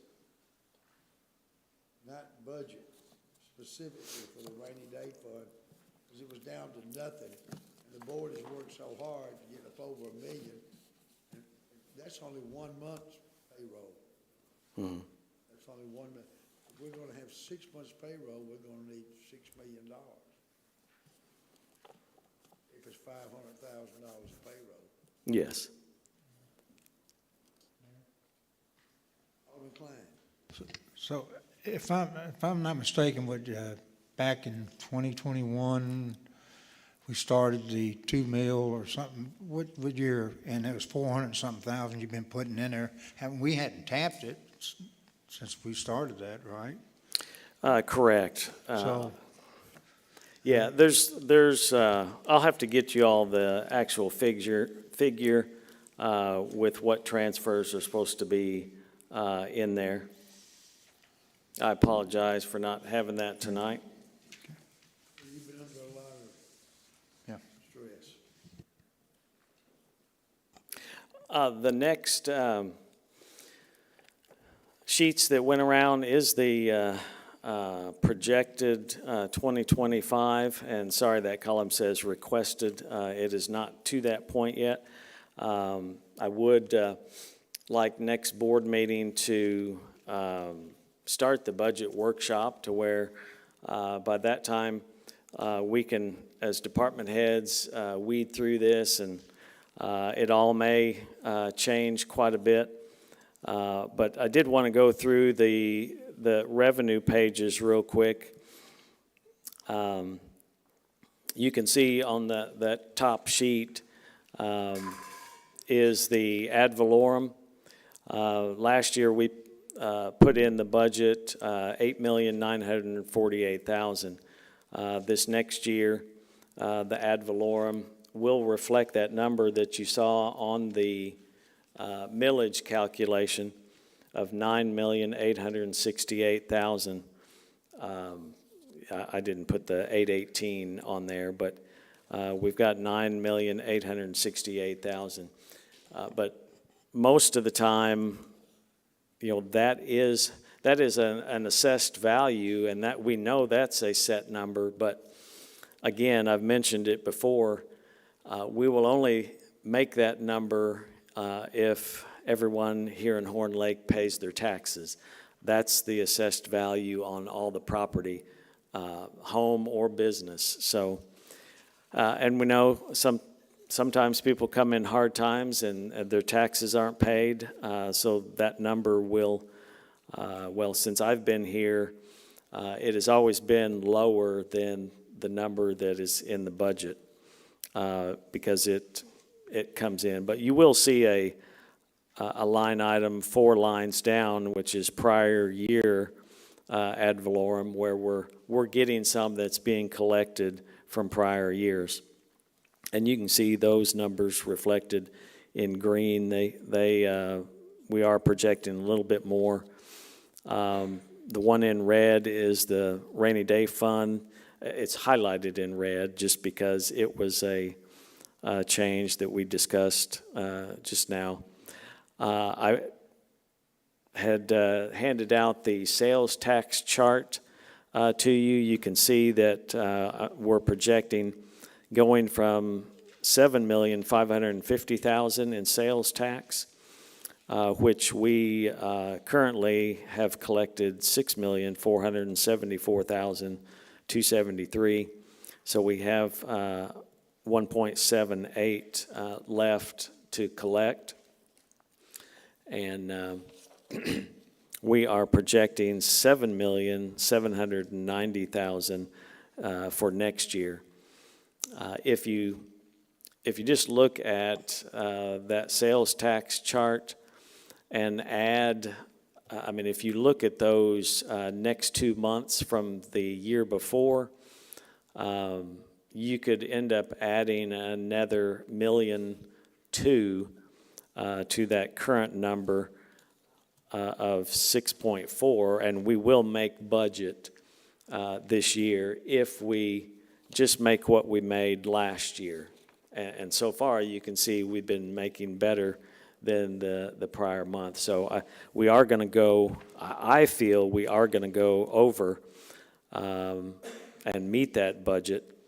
It just depends on if the economy stays strong, nothing drastic happens in the country.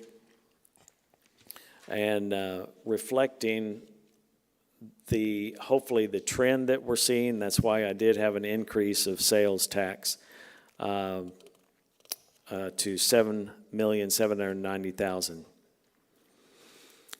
You can review these others that I put in green and just kind of look at those. Again, this is not a workshop, but I did have the municipal infrastructure funds, which is the internet sales, of $2.3 million this year, and then we still have 1.1 from last year, which that gets us to where the projects that Mr. Vince has proposed with the street rehab projects, that'll get those taken care of.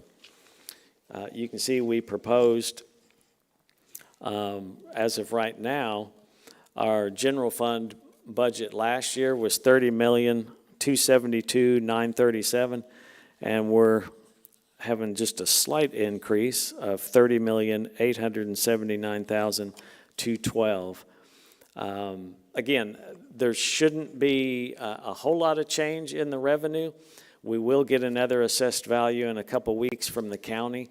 And since I've been here, the 9 years I've been here, it has always, their second assessment always ticks up a little more, which hopefully it does, because if some of you have done like we all like to do and flip to the back of the presentation, you can see we're still slightly under 100,000 short in making a balanced budget, which we could see that in the next assessment that's going to come in a couple weeks.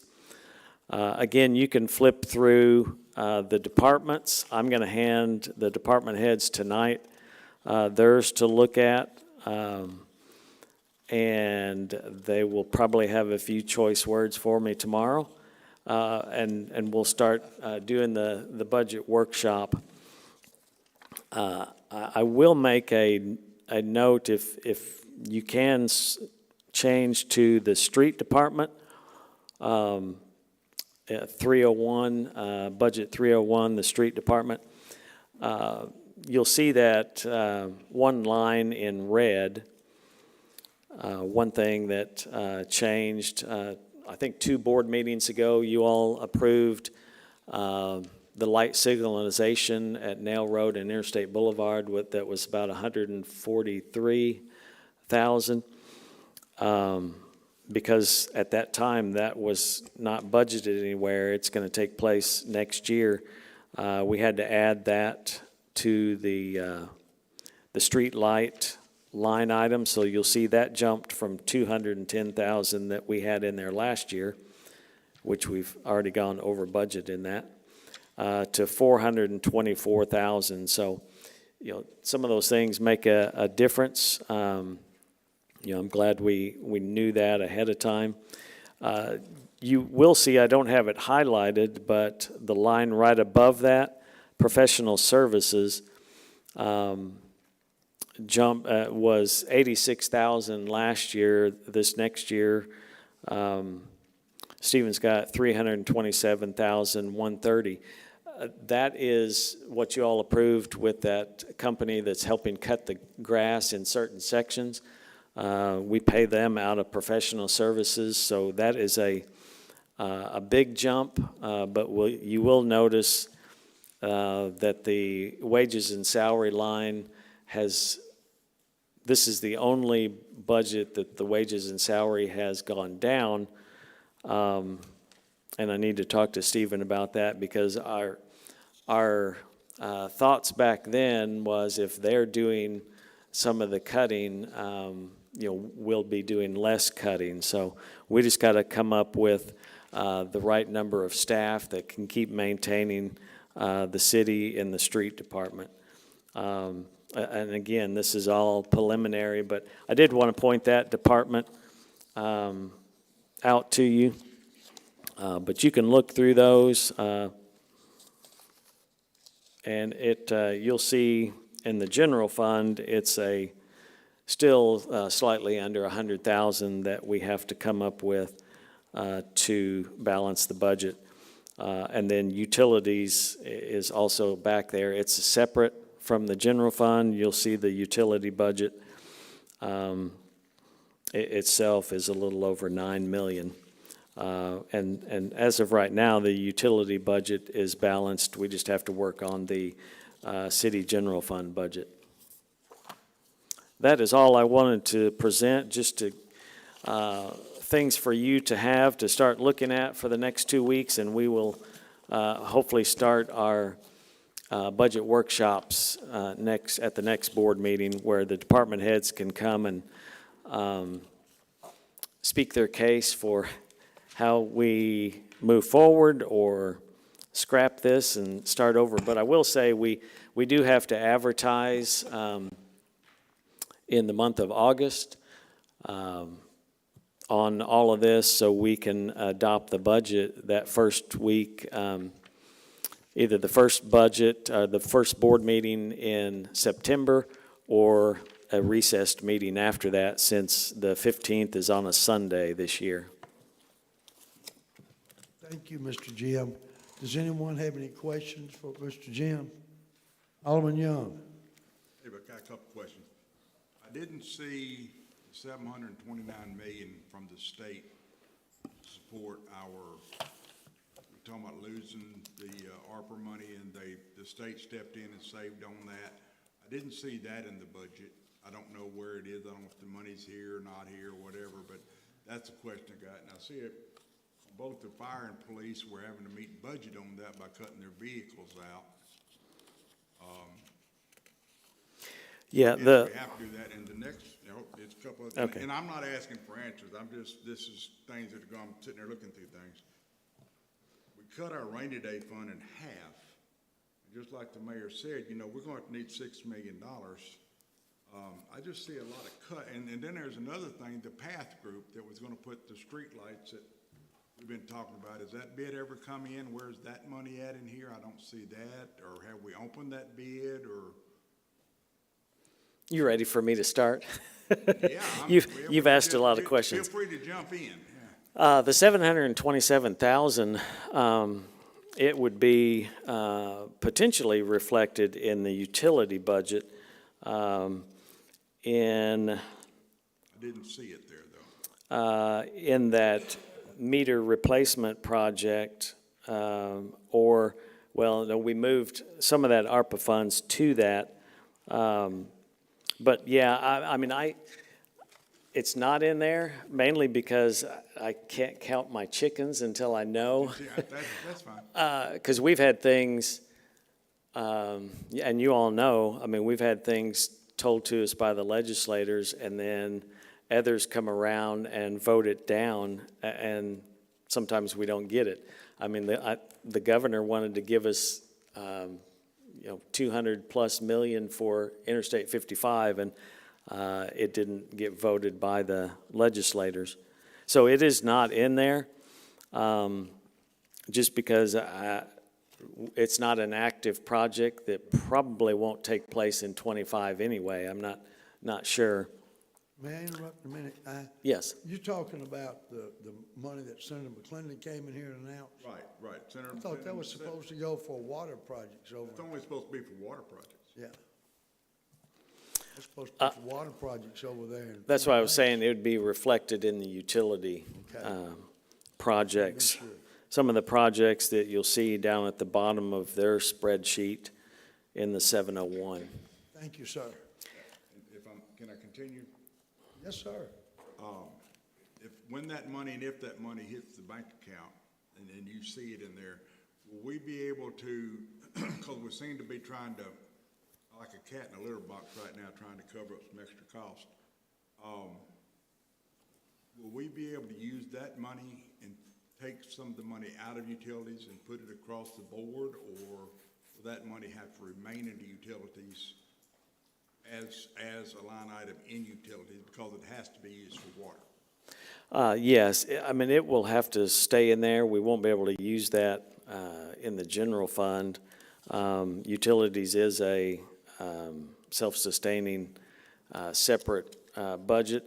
But I can tell you the funds that we've received from the state before, I have to turn in very detailed reports showing exactly what they're used for, and even show if we made any interest from those, and report on all of that, and showing each itemized expense that it's going to. So it will have to meet the requirements and stay in the areas that it is designated for. And, I haven't even seen any of those instructions, or those will come once the money hits, so. And you did ask, PATH. That was a request for a proposal, but we did not, we had two groups that are interested in that. That is not bid amounts yet. We have to, we've got a group that is meeting and looking at those two proposals.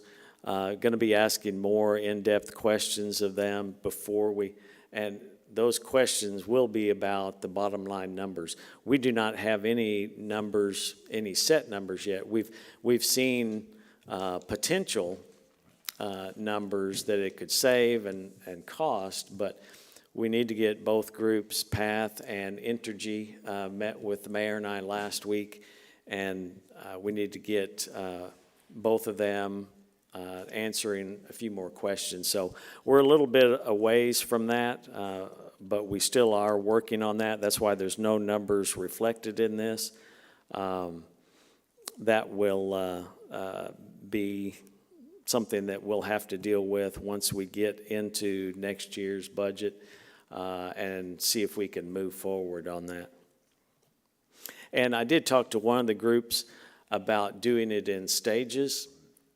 If we settle on a group, I know this board has talked a lot about Nail Road and Interstate Boulevard and getting some poles and lights up there. We could start in stages and start with somewhere we actually need new lights and then move to the rest of the city and each subdivision and neighborhood replace out those orange glowing lights to bright white LEDs and really light up the city. Thank you very much, Mr. Jim. Mm-hmm. Thank you, sir. Thank you. Alderman Dupree. I didn't see in here how much money would be taken out if you take out the police cars. How much is that? It was 100,000 in there, and let me just share. I shared a couple meetings ago that we were working with our local car dealership that we have gotten state contract pricing from. I talked to them Monday, and then I talked to them again today, and they're actually looking at some last year's state contract price vehicles that they can still get. And I talked to them about vehicles for the police, talked to them about fire, and talked to them about public works. Remember, Mr. Stevens said he's got 2 trucks that were wrecked this year that we have to replace. So we are talking to them about potentially ordering what they needed for next year, ordering them this year if they still have some state contract vehicles out there. And my projections from what we're looking at this year, if things keep running like they're going, we will potentially have $800,000 to $900,000 in surplus at the end of this year, which that surplus could be used to get those vehicles. And then they would still get the vehicles they're looking for 2025. It just won't be in those budget line items for 25. Where I was going with that is, I would like to push for, I know the chief would too, for some body cams. Those are being proposed. I can't speak for all the department heads, but I can say, Mr. Tommy, the street sweeper in Stevens' budget had to be taken out of, but I believe those are in there for next year, body cams and cameras. They're looking at a lot of different grants to cover some of those and cameras in the vehicles and everything. All right. We just a good overview. We're not into specifics, but I'm sure every one of us have questions. Anyone else have any questions for Mr. Jim? All right. Moving on down, citizens' remarks. Please bear in mind there's a 3-minute time limit on this. At the end of 3 minutes, I will ask you to please terminate your remarks. The purpose of this is not to get the board to vote on something tonight. The purpose of this is for you to express your opinion, or if you have a problem in the city, or see a problem, or have an issue, or some program you would like to see initiated, to make the board aware. It's not fair to get up here and ask the board to vote cold tonight. There won't be any votes taken tonight. So please, if you could, right now, Mr. Drew Massa.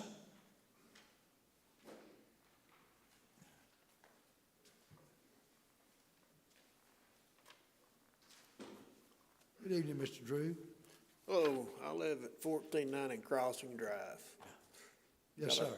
Got a commercial property behind me. It's been, last year has not been cut at all. It's been over 6 foot tall last year. It's 4.5 foot tall now. I have called Tommy about it, sent him a video. That video I sent him was 6:15. How long does it take for y'all to get a commercial property cut? Homeowners, you get a notice, and if you don't cut it in, a week or two, the city cuts it. Mr. Andrew there talked to the property owner. You're talking behind that new shopping center they're building down there? Mr. So we get Andrew had that snakes, man in the rats. office. Excuse me, sir, I was answering your question. If you want the floor, take it. No, Excuse no, me, I'm sorry. I didn't bump that. I was gonna say, Mr. Andrew had the man in his office Thursday or Friday, made it quite clear they're supposed to be cut, and you had an excellent question, because I'm tired of that getting drug around too. So is Alderman Bledsoe, and so is Mr. Andrew. Because, I mean, the homeowners are held to a higher standard than the commercial property owners. They're making money off of us, but then they get to slip by on everything else. It's not fair. You got a lot of elderly people that cannot get out in this heat and cut the yard, but they're gonna put a sign on their house to cut the yard, or we cut it. And they don't have, what, a week or two? These commercial properties, 3 months before we get any action on it? It's not right. All right, thank you, sir. All right, Mr. Clinkenbeard.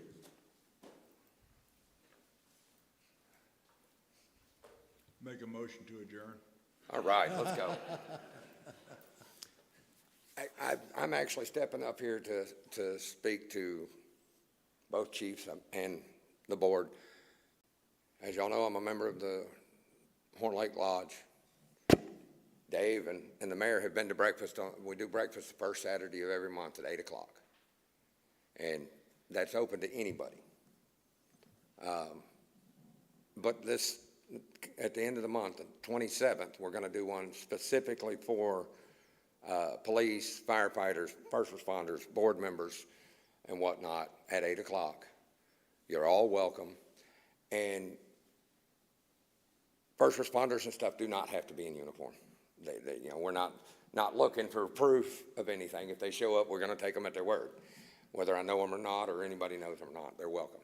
So the 27th at 8 o'clock is like I said, especially for first responders, city officials, whatever. But then again, on the first Saturday of every month, we do it for everybody. General public can come, just a way for people to come get to know us a little bit. Thank you. Well, that's very, very kind of y'all. It's a great organization. Thank you for first responders. All right, Mr. John Seldon? Yes, sir. S-E-L-D-O-N? Yes, sir. All right. How you doing? I see you got your bodyguard with Oh, you. yeah. Oh, yeah.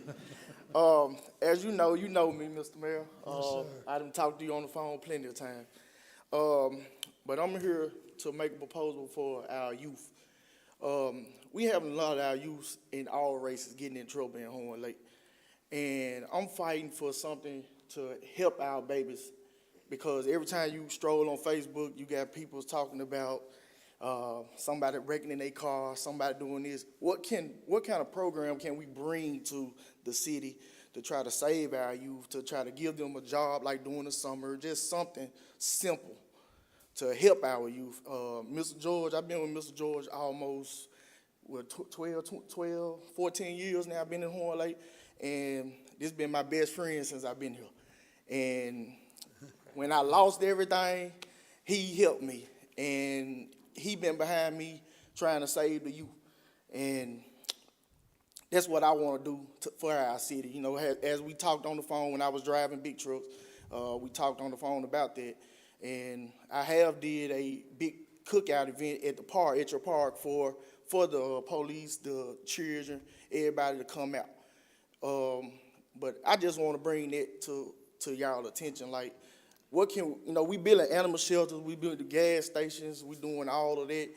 But, what can we do other than the park and, you know, the little recreation basketball events? What else can we do for these babies to save them? Because you know, they the future, and we dying off. And I'm just saying it because, you know, we getting older, we leaving, and it's gonna be their world in a minute. But they don't have nothing to look up to or anything, so what can we do to try to help our babies? Can I ask you something, Mr. John? Yes, sir. Because there's only got about a minute left here. Yes, sir. Would you like to be put on the agenda so we have a more thorough discussion about this? Yes, sir. At the next meeting, or Yes, sir. either it'd be the first meeting in August or the That's second fine. meeting in August? That's fine. If you would just call and let us know Okay. what's convenient with you, that way you would have time to address the board, and the board could talk to you and Okay. find out exactly what you have in mind. Okay. Is that all right with you? Yes, sir. I'm fine with that. I'm fine Thank with you it. very much. Yes, sir. Mr. George? Good Thank to you, see sir. you. Good to see you. You missed Thank you. breakfast. Tell him he missed breakfast. Hadn't seen you in a while, Mr. George.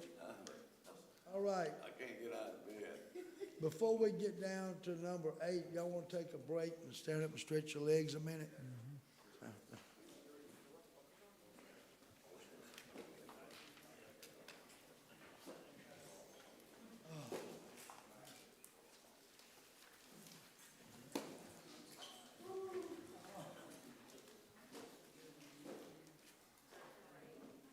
Older I get,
All right, we are back in session.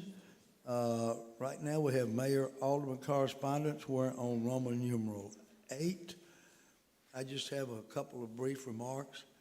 I just want everyone to realize I'm speaking to the choir right here. But code enforcement is not the enemies of the citizens of Horn Lake. Their job is to enforce the ordinances. A clean city has less crime, and it maintains the property values of our citizens. So if a code enforcement officer has an issue, number one, they are to approach you in a professional, courteous manner.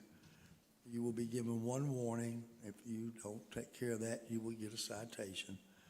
But they are not your enemies. Their goal is to protect you, your family, and your property values.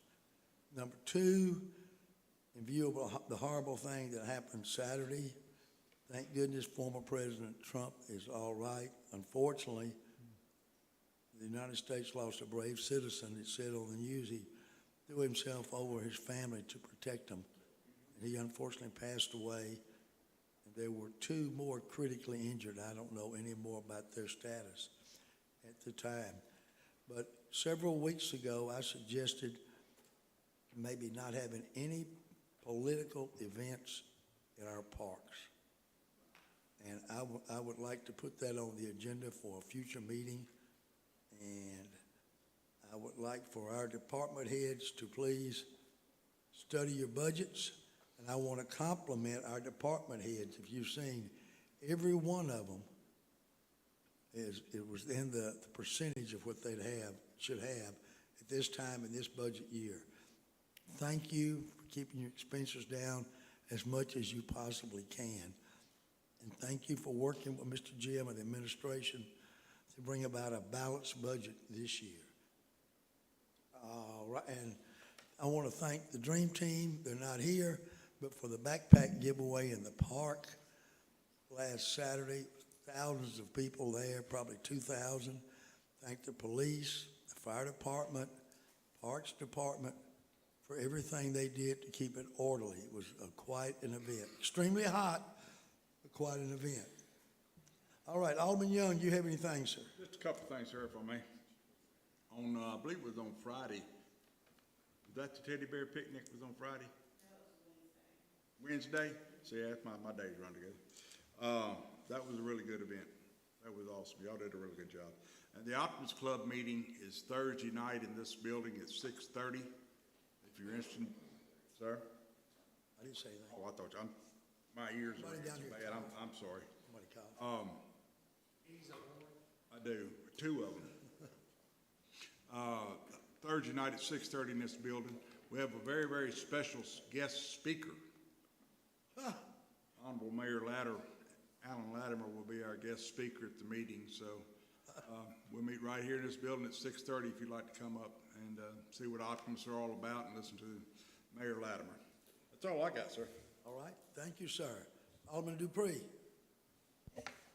Yep, that's what I was gonna say, but that's it. Alderman Bostic. Alderman Geis. Alderman Bledsoe. Everybody be careful when you get out there and get hot real quick. Before you know it, you'll fall out. So, and then David and them have to come get you. All right. Everybody be careful out there and all that heat. There's some bad stuff. That's all. Alderman Klein. No, sir. All right, we're moving down to our department heads. Chief Pullen, Alderman Dupree and I were standing out here watching. Out here, people are wanting to get a little lead foot coming down Goodman Road, if you could, especially on motorcycles. Alderman, was it Alderman Dupree that saw that at 3? They were doing wheelies out there, you said. So if you have,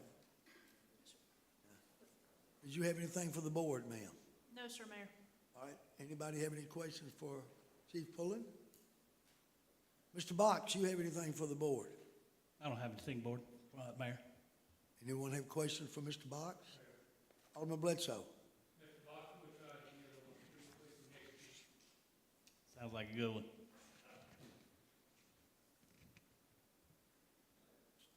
Sir. Alderman Boston. When they do their assessment of the lights once all that gets done with the streets. I think I understood correct, there's gonna be some extra lights put in where there wasn't put in 50 years ago?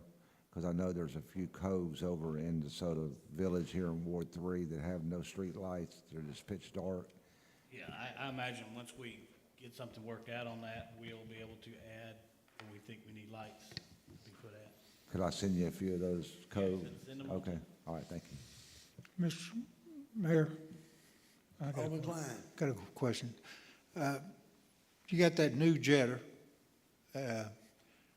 Are you needing a place to put that out of the weather during the winter months? Yeah, I have, I've talked to a couple of y'all about possibly that we, gonna need to have some kind of, maybe a renovation or something, some walls added maybe to the lean-to that we got over there. So did you add that in your budget wish list, or? No, I didn't add that to the list, this time. I mean, it's a necessity, I mean. It is a necessity. I think, if we can, I could possibly get by putting it in the water tower this year. Might have to move some things, make some room in there. But, yeah, it's definitely something that we need to, we're getting a lot of different equipment down there at Public Works now. And the little shop that we've got is not going to be able to, it's not going to be handling. We put them in there, but it just takes up space, especially in the winter months when we have to keep things in there. So it is where we're going to be need to look for expansion to put some things that are inside buildings. Yeah, Mayor, I mean, with us doing all this, the animal shelter and renovation of the city hall, and hopefully everybody's coming in. Billy, my question would be, can we take that bond money, if we vote on it, to help renovate the public works? Yes, sir, that bond resolution is written broadly enough, it can be used on other buildings. Well, that's something I would like the board to entertain, that idea possibly of getting the public works up, as far as the buildings and that type of things. Yes, sir. Anyone else have any questions for Mr. Box? Chief Linville, do you have anything for the board, sir? No, sir, I don't. Anyone have any questions for Chief Linville? Mr. Coleman is on vacation, but he has a great lady standing in for him. Did you have anything for the board, Ms. Leslie? Yes, thank you.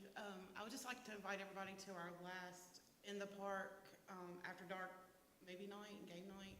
It's going to be this Saturday, starting at 7. At what time, ma'am? At 7 o'clock. And we should have popcorn being popped by the Optimus Club.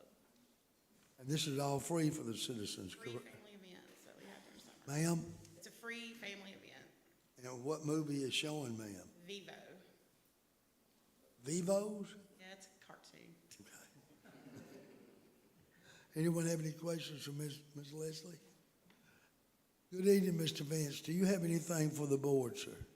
Good evening, Mr. Mayor and board. Yeah, I do have just one thing, and I put this, this summary sheet in front of you there showing construction funding summary. Those are all of our ARPA projects, the 6 ARPA projects we have. And what I wanted to kind of discuss is, on your consent agenda tonight, we acted upon two of the projects, the first 2 listed on that list, Holly Hills water treatment upgrade and the service line replacement. And we bid the Holly Hills water treatment plant upgrade about 3 weeks ago or so, and it came in way over the funding amount. It came in at $1.38 million, and we only had $802,000 in the ARPA budget, which is $577,000 difference, which you can see there in the last column.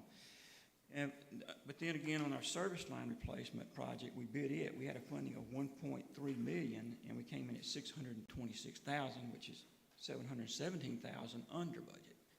So the good thing about that is, obviously, we can move these fundings for these projects around just about at any time through construction, as a matter of fact. So what I was gonna recommend was on the Holly Hills water treatment upgrade, where we are gonna have to reject that and re-advertise it because it was more than 10% above the funding amount that we had. When we do re-advertise it, we need to adjust that budget so that if it comes in at the same price and we hadn't reduced the scoping, so we know it's gonna come close to that probably, then we can go ahead and make the award, even with one bid, if I'm not mistaken. Is that right, Billy? So even if we just get one bid this time, as long as we have a budget set up for it, then we can move forward with the award.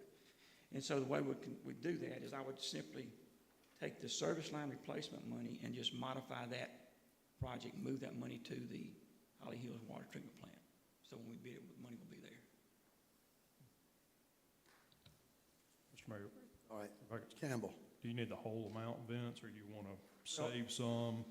What I would do is I would go ahead and move the whole amount to keep it, everything whole and everything, and because what happens is if we move everything over, then we do have something left over, like I said, we can always move it to another project we need it down the road. But keeping everything the same helps a little bit with the paperwork.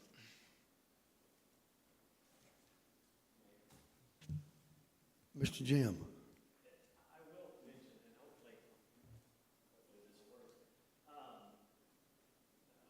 Bids aren't going to continue to come in high, because if you look at those projects, all those projects total almost 8,500,000, and we don't have that much ARPA funds to do that. So hopefully, some of these bids are going to be like the service line replacement and come in under bid. So we may get to the point where we're going to have to decide which one are we not going to do, because the ARPA funds, if we get the matching funds, we only have 6.6 to utilize, because we sent the 3 million over to Horn Lake Interceptor Sewer. And thanks to the city of Memphis. Yes. So if we get those matching funds, it'll bump ours back up to 6.6, and all of these come to 8.5 million. Thank you, sir. Mr. Vince, did you have anything else? No, sir, that's all, Mayor. Thank you. Anyone have any questions for Mr. Vince? Alderman Bostic. I believe this may require a motion for Vince to do what he's gonna flip the money there. That's correct. We would need a motion to move those funds, Mayor. However that needs to be worded, I make that motion for Vince to take care of. We have a motion. I'm sorry. I don't know how to word it either. Would it be to adjust? Yes, Mr. Mayor, we're going to transfer the $717,354 from the service line replacement ARPA project over to the Holly Hills water treatment upgrade ARPA project. We have a motion by Alderman Bostic. Do we have a second? Second by Alderman Dupree. Any discussion? Roll call, please. Alderman Klein? Aye. Alderman Bledsoe? Alderman Geis? Aye. Alderman Bostic? Aye. Alderman Dupree? Aye. Alderman Young? Aye. Motion carries 6 in favor, 1 absent. Mr. Glenn, you have anything for the board, sir? Good evening, board. Good evening, Mayor. Yes, sir. Just wanted to let you guys know that we have currently 101 dogs, and we have 73 cats, which is the highest amount that we've had. Now, in-house, we only have 95 dogs, and we currently have in-house actually 56 cats. And the reason why that number is so different is because the remaining animals are in foster care. I'm really, really happy to say that a lot of our animals are getting out in foster care, and that is helping us to keep our numbers down. We recently did have about 6 little kittens that passed away, but they were little babies, and we tried to save them, and we couldn't. So far, we had 2 euthanasias for this month. We've already sent my assistant director to a Cornell conference for shelter medicine. We've partnered with a new rescue group. We've been talking to Mississippi State about the van and the spay and neuters, trying to get that back off the ground again. We are still developing some new SOPs. We just finished our Munis training. And we are having a refresher course with Ms. Tara Warren so that we can become even more versed in the way Horn Lake does their legal processes. And lastly, I celebrated a one-year anniversary at Horn Lake, and so right now I do want to take the moment out to thank all of the department heads for all the aid that you've given me for the year to me and my facility. I really appreciate all that you've done for us because we couldn't have made it without you. So thank you so much for everything that you've done to help us. Thank you for being here a year, Mr. Glenn. Thank you, sir. Anyone have any questions or comments for Mr. Glenn? Mayor, Alderman Dupree. I was over there last week when it was really, really hot. And I saw a water sprinkler on top of the building. I took a picture of it and sent it to him and said, that is a great idea. So how much cooler in that building did it get when you put the water on it? With the right sprinkler system on the ceiling, it can bring your temperatures down by 10 degrees. Currently, I've tracked it at about 6 degrees. It's dropped 6 notches since we put the sprinklers up there. Amazing job. Thank you. Thank you. Anyone else? Mr. Andrew, do you have anything for the board? No, sir, I do not. Anyone have any questions for Mr. Andrew? I know that we're having to deal with carport construction over there, and you've had to consult with Mr. Campbell. Did you have any report on that, or you were deferring to Mr. Campbell?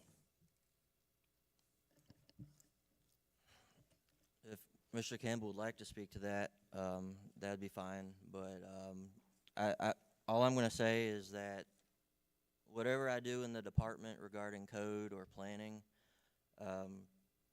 I do what I can to not get the city sued. And so if there's ever a reason where, if there's ever a time where I'm not going after something immediately or fast enough, there's always a reason behind it. And so for certain jobs, certain projects, certain code cases, there's always more to the story. So when it comes to that carport, there's been potential for that to get really nasty, for that to get costly. And so, you know, since I've been the director, we've not been sued over any code case or any rental property or any planning case. So I'm just going to put that out there. Mr. Campbell, are we stuck with that carport? Or? Mr. Mayor, no, I don't think you're stuck with it. I'd rather not comment on potential liability on the open floor. Since we're going into executive session, we can put that on the list as well and have that discussion back there. But I have corresponded and counseled with the planning director about the authority to revoke that permit, and he has that in writing. Thank you, sir. Does anybody else have any questions for Mr. Andrew? Mr. Jim, I didn't forget. Yes, I failed to mention during the budget talks that budget that you have there, even though it's a little under 100,000 short, that does include a 2,100 raise for all the employees. So it does or does not? It does. So we won't be falling behind as far, but it does have an increase for all staff. Thank you, sir. Anyone else have any questions for Mr. Jim? Ms. AJ, do you have anything for the board? No, sir, I don't. Anyone have any? Alderman Klein? Question for Jim. Yes, sir. Last meeting, we was talking about this company coming up to see us that would handle grant writing. Did you get a chance to talk to them to see if we can get them on ours? We have not. We've got a group of about 5 folks that I've got to see when everybody is available for them to meet. So we've got several department heads that want to be in on that, and key people that have done grants over the years. So as soon as we can decide on a time, we'll get them up here, or we may have to travel down to them. We'll see. Okay, thank you. Good question. Anybody else have any questions for Ms. AJ, Mr. Jim? Mr. Billy, you have anything? I do not, Mr. Mayor. All right. Now it's time for a motion for closed determination. Do we have that? Mayor, Alderman Geis. I make a motion to go into closed determination. We have a motion by Alderman Geis. Do we have a second? Second. Second by Alderman Young. Is there any discussion? Roll call, please. Alderman Klein? Aye. Alderman Bledsoe? Alderman Geis? Aye. Alderman Bostic? Aye. Alderman Debris? Aye. Alderman Young? Aye. Motion carries 6 in favor and 1 absent. Ladies and gentlemen, if you all would excuse us for a moment. Sir?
determination? Mayor, I make a motion to come out of closed determination. We have a motion by Alderman Geist. Do we have a second? Second.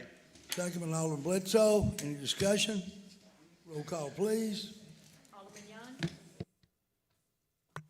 Alderman Young?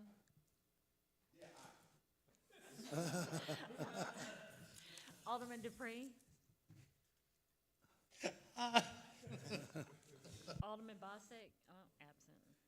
Alderman Geis? Aye. Alderman Bledsoe? Alderman Klein? Aye.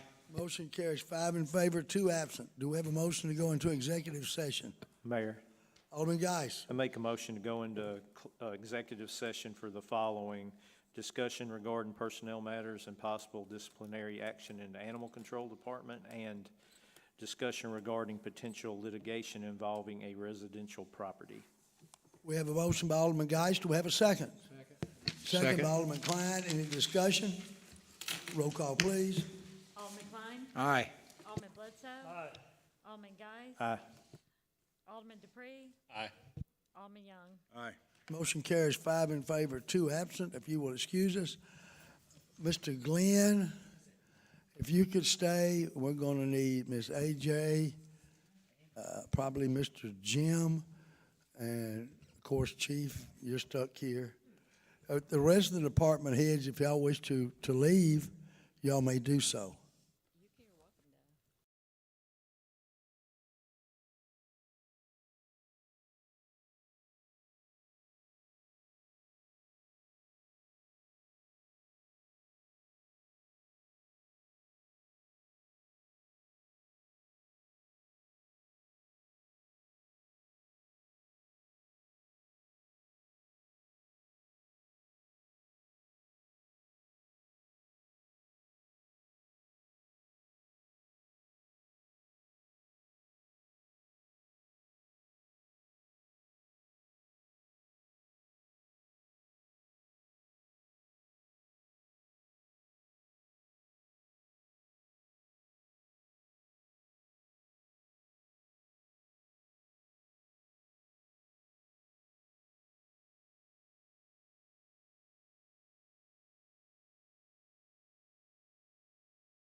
Mr. Daniel, how are y'all?